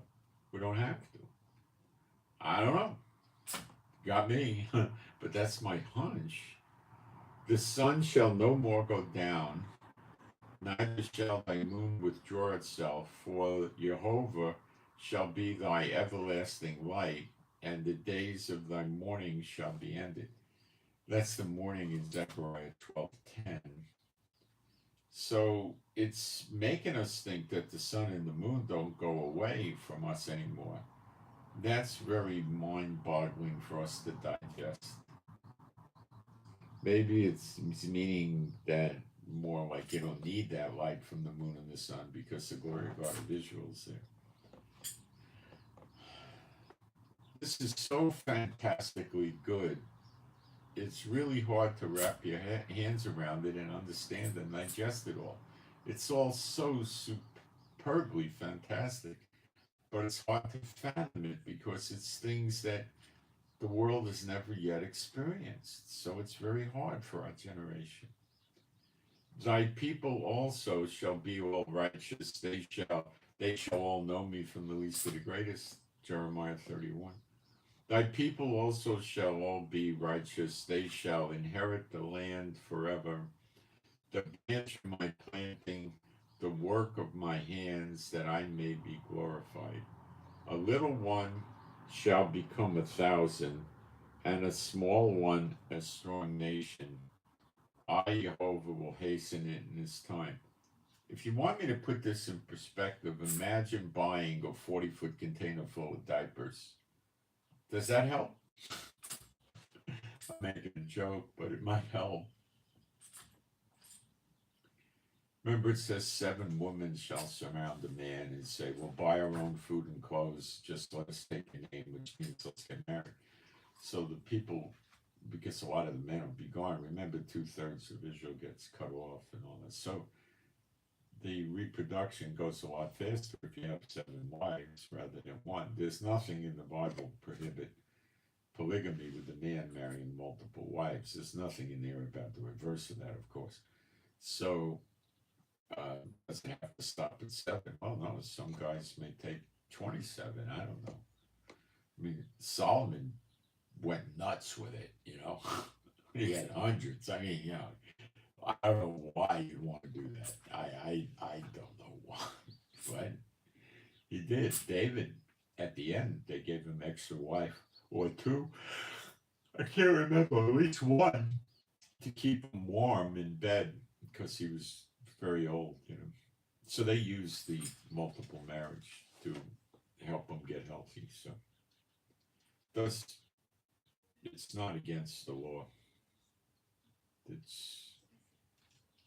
There's a scripture in the New Testament that I think it says the elder shall be the husband of one wife. But the church system with the congregations isn't going to be in effect. It's going to be the Levites and the synagogues and the temple. And the synagogues with the Levites will be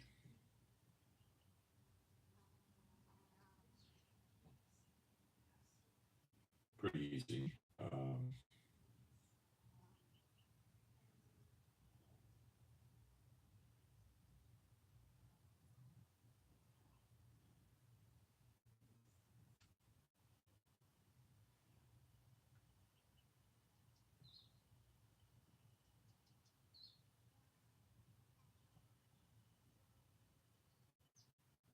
Flying spaceships. I don't know what you're talking about. Ships of Tarshish, I believe, are cruise ships. Someone says, how will Exodus be? Okay, well, it's the next great Exodus. I use those words carefully because we did have exoduses to Israel, 48, in the 50s and 70s and so forth, and the 90s even. But I researched this a few years ago and we talked about it on the channel a lot. It's a ship, an ocean-going vessel, not a airplane, right? Okay. Talk about ships. You have container ships. They're huge, but they're not safe for people to walk around on and be there. There's nothing there. The people in the container ships live at one end of the boat. They have a little 5 or 6 story apartment building. And in there, they have their quarters, their gym, their dining room. They have the where the guys that operate the boat are. So everything's in that little 5 or 6 story apartment building on the boat, which could maybe, they usually run with 20, 30 people on a big container ship, something like that. So they're not capable of carrying people. When you do an oil tanker or a grain tanker, it's the same thing. They can't carry people. It's very dangerous in there. You can't do it. Then we can go to warships. Can they carry people? Yeah, they can. Good amount. So is it possible that some warships will be used? Well, I don't think so. Of course, America's going to lose their entire army, and other countries are going to lose their armies. I don't think so. I mean, yes, it could work, but I don't think so. And a lot of these warships are very unsafe for people that are not educated in what to do on these warships. When they take sailors and put them on destroyers and missile cruisers and aircraft carriers and whatnot, they send them to school for a while and then they learn about, how you function and walk around and eat and sleep and go to the bathroom and take showers on these boats. Take somebody off the street and just throw them in the boat, you can have a lot of accidents. So I'm not thinking that. Plus, they don't hold that many people. An aircraft carrier does, but you need a crew to run the thing. Then you get into, I think I covered the gamut of most of the ocean-going ships. They carry liquids like oil, and they carry containers, they carry grain, and some of them are refrigerated, but normally that's done with refrigerated containers.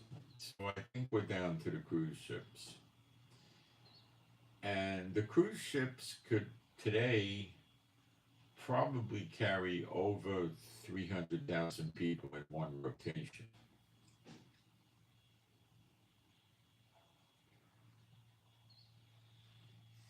Yeah. So how do they work? Well, before I went into ministry, I was a believer in the world. I was in the world working, and I took a lot of cruises. And I don't think it's a coincidence that the Lord taught me about them. I don't know how many I took anymore. It could have been 25. I don't remember. It's a lot. I was on multiple cruise lines. I was on Princess, Carnival, Celebrity, what's that other one? I can't remember. It's with a C. Oh, it's Celebrity. I said it already. Um, I was on Disney cruises. I'd have to think about the others. I never went on Holland America. I never went on the 6-star cruises. I never did those. I always wanted to, but I never found a good deal, so I never did it. And Royal Caribbean, that was it. So I've been on a lot of cruises. And yeah, you got, if you're going to haul from North or South America to Israel, you're going to be running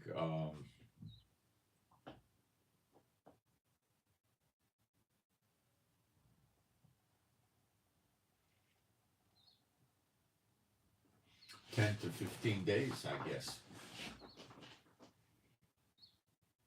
depending where you're leaving from. And,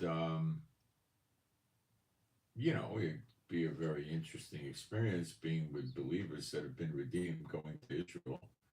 I mean, could you imagine the singing and the Bible studies and the praise and the fellowship and everything else? It'd be rather good.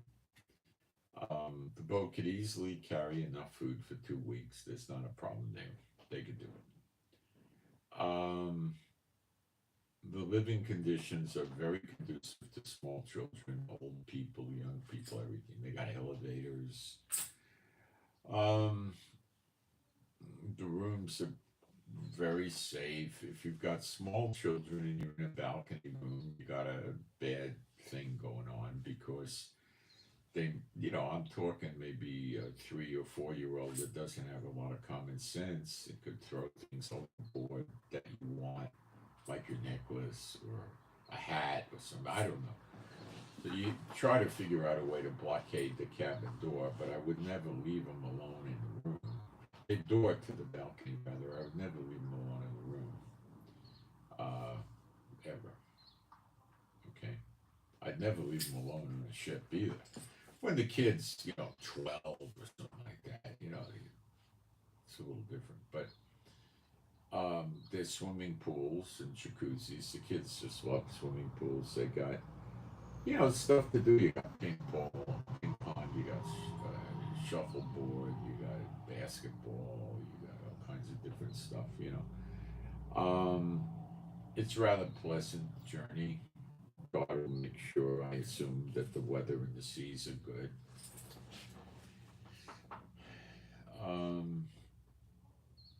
You don't feel much of the ocean in a boat like this.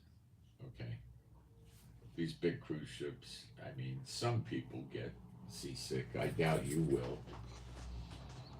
The steadiest place on the boat, but I doubt you'll have to use this information, would be centered down low because the movement is much less. The higher up you go, the more movement. More to the front, more to the back, more movement. So the most gentle is centered down low. But I don't think you'll have to worry. God will take care of it. And it's just a lot of fun cruising. I mean, you'll have a good time, you know. Where sitting on a tanker ship or something like that would be hazardous to the health of you and your children and old people. They're dangerous. You can't walk around on these things. You can't. There's no place to stay. I don't see it. Military ships are better than a commercial ship, but there's still, you need to know what you're doing to get around on those things, and they're not designed to keep people comfortable for 2 weeks. They don't care what happens to sailors. A lot of them are not sleeping on a bed. They have beds in the American ships. They go 3 or even 4 high, and you're about the bottom of the guy on front of your bed is about that much in front of you. So you basically roll into the bed, and you just put your rack time in, and then you get out. You're not going to want to stay in bed, so there's no privacy or anything. Yeah, it's silly. How would you control the children? I don't see it. There's no cabins on the military ship except for the top dogs. There's a few cabins for the officers, and that's it, you know. So I don't see anything but the cruise ships. Fishing boats, not safe, not comfortable. I don't see. I just see that. What about yachts being used? Maybe. I don't know. I don't know. They don't hold that many people. A big yacht, yachts are limited to 12 cabins for guests, even if the boat's 350 feet, like a big Saudi Arabian yacht. Um, because if you go more than that, you're into a commercial vessel like a cruise ship. And then you got a whole other set of standards to be involved with. Now, if you're from Kuwait or Saudi and the royal family, you will flag your yacht as an official vessel of the country or the military, so you could do whatever the heck you want. Nobody's going to bother you. But, when this happens, the world isn't going to be around with their stinking laws and rules and regulations. That's so maybe, but there's not that, I don't know how many people they could hold. They generally don't hold a lot, you know. They're designed to have a lot of space for a few people and a lot of servants on the boat to serve them. So the yachts are designed to be a luxuriating experience. A lot of the captains that sail these yachts really don't want to cross the oceans in a boat that's really less than maybe 180 or 200 feet. They don't feel safe. When you get into a 230-foot yacht, 280-foot yacht, the weight of the yacht is becoming sufficient. So when the big waves come, this is the wave, and it washes the boat, it can flip it back over, which is a good night. But when you got a heavy boat and the wave comes up, the weight of the boat pushes down through the water in the wave, and they don't get that way. So super yachts start at about 120 feet, but they're not that super duper, but that's what they call a super yacht. A lot of people get a 50, 60, 80-foot boat, 100-foot boat, they call it a yacht. I don't think the real super yachts start till you get into 220, 230 feet. Then you start with the swimming pools, multiple jacuzzis, all kinds of stuff, big, nice, smooth sailing yacht and stuff like that. But not that many of these things. So it's the cruise ships. There's tons of cruise ships. Some of the big cruise ships will hold 5,000 people now. Plus, the crew would be about 3,000. So you got 8,000 people on a cruise ship.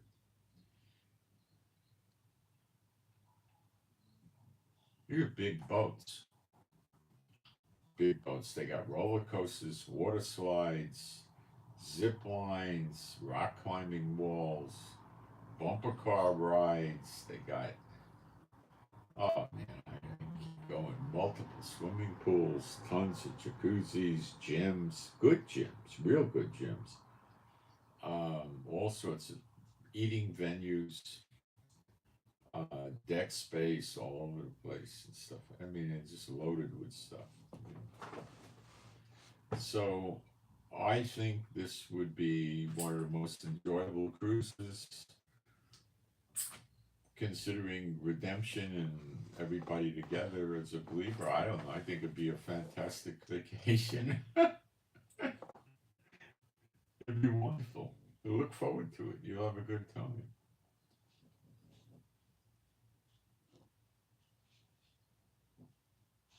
I have no idea why Daigle has any credibility. I heard of this guy, but I don't give him any credibility. Who the heck is he? I don't know. Angels might have a part in this. I don't know.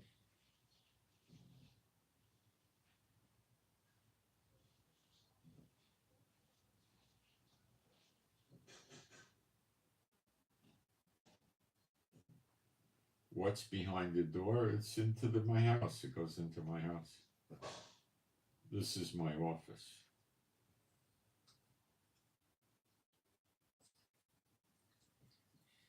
Could Exodus happen this year? Oh, I'm thinking Exodus might happen in the next month or so.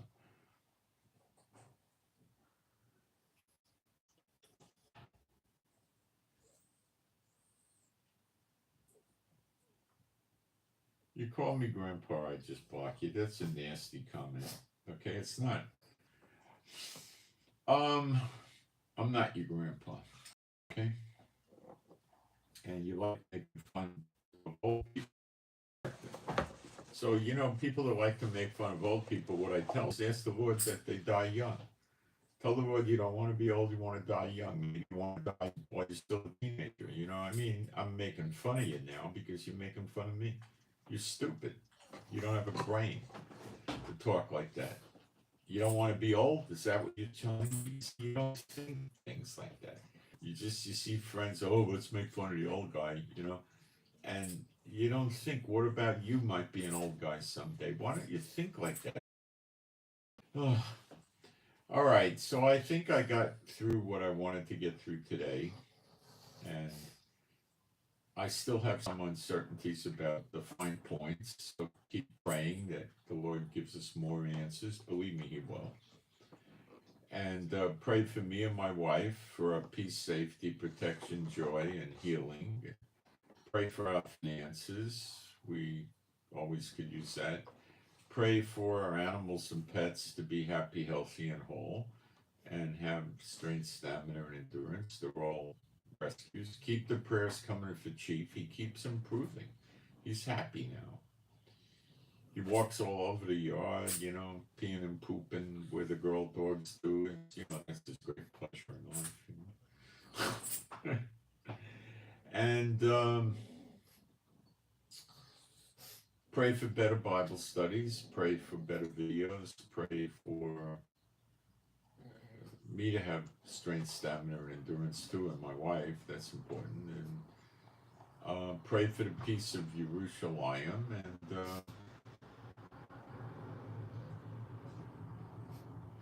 what else?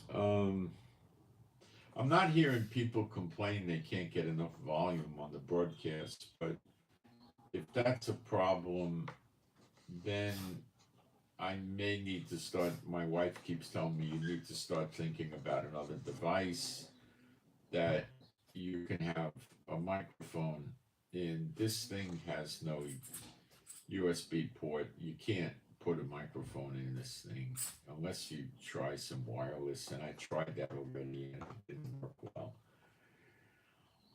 You need to have a cable hookup. So I don't know what to do about that. The complaints have seemed to subside. I try to make sure the volume's up as high as it is, so as it can go. And this one's better than the other iPads. This one has 4 microphones, so I'm at a loss why it's not working.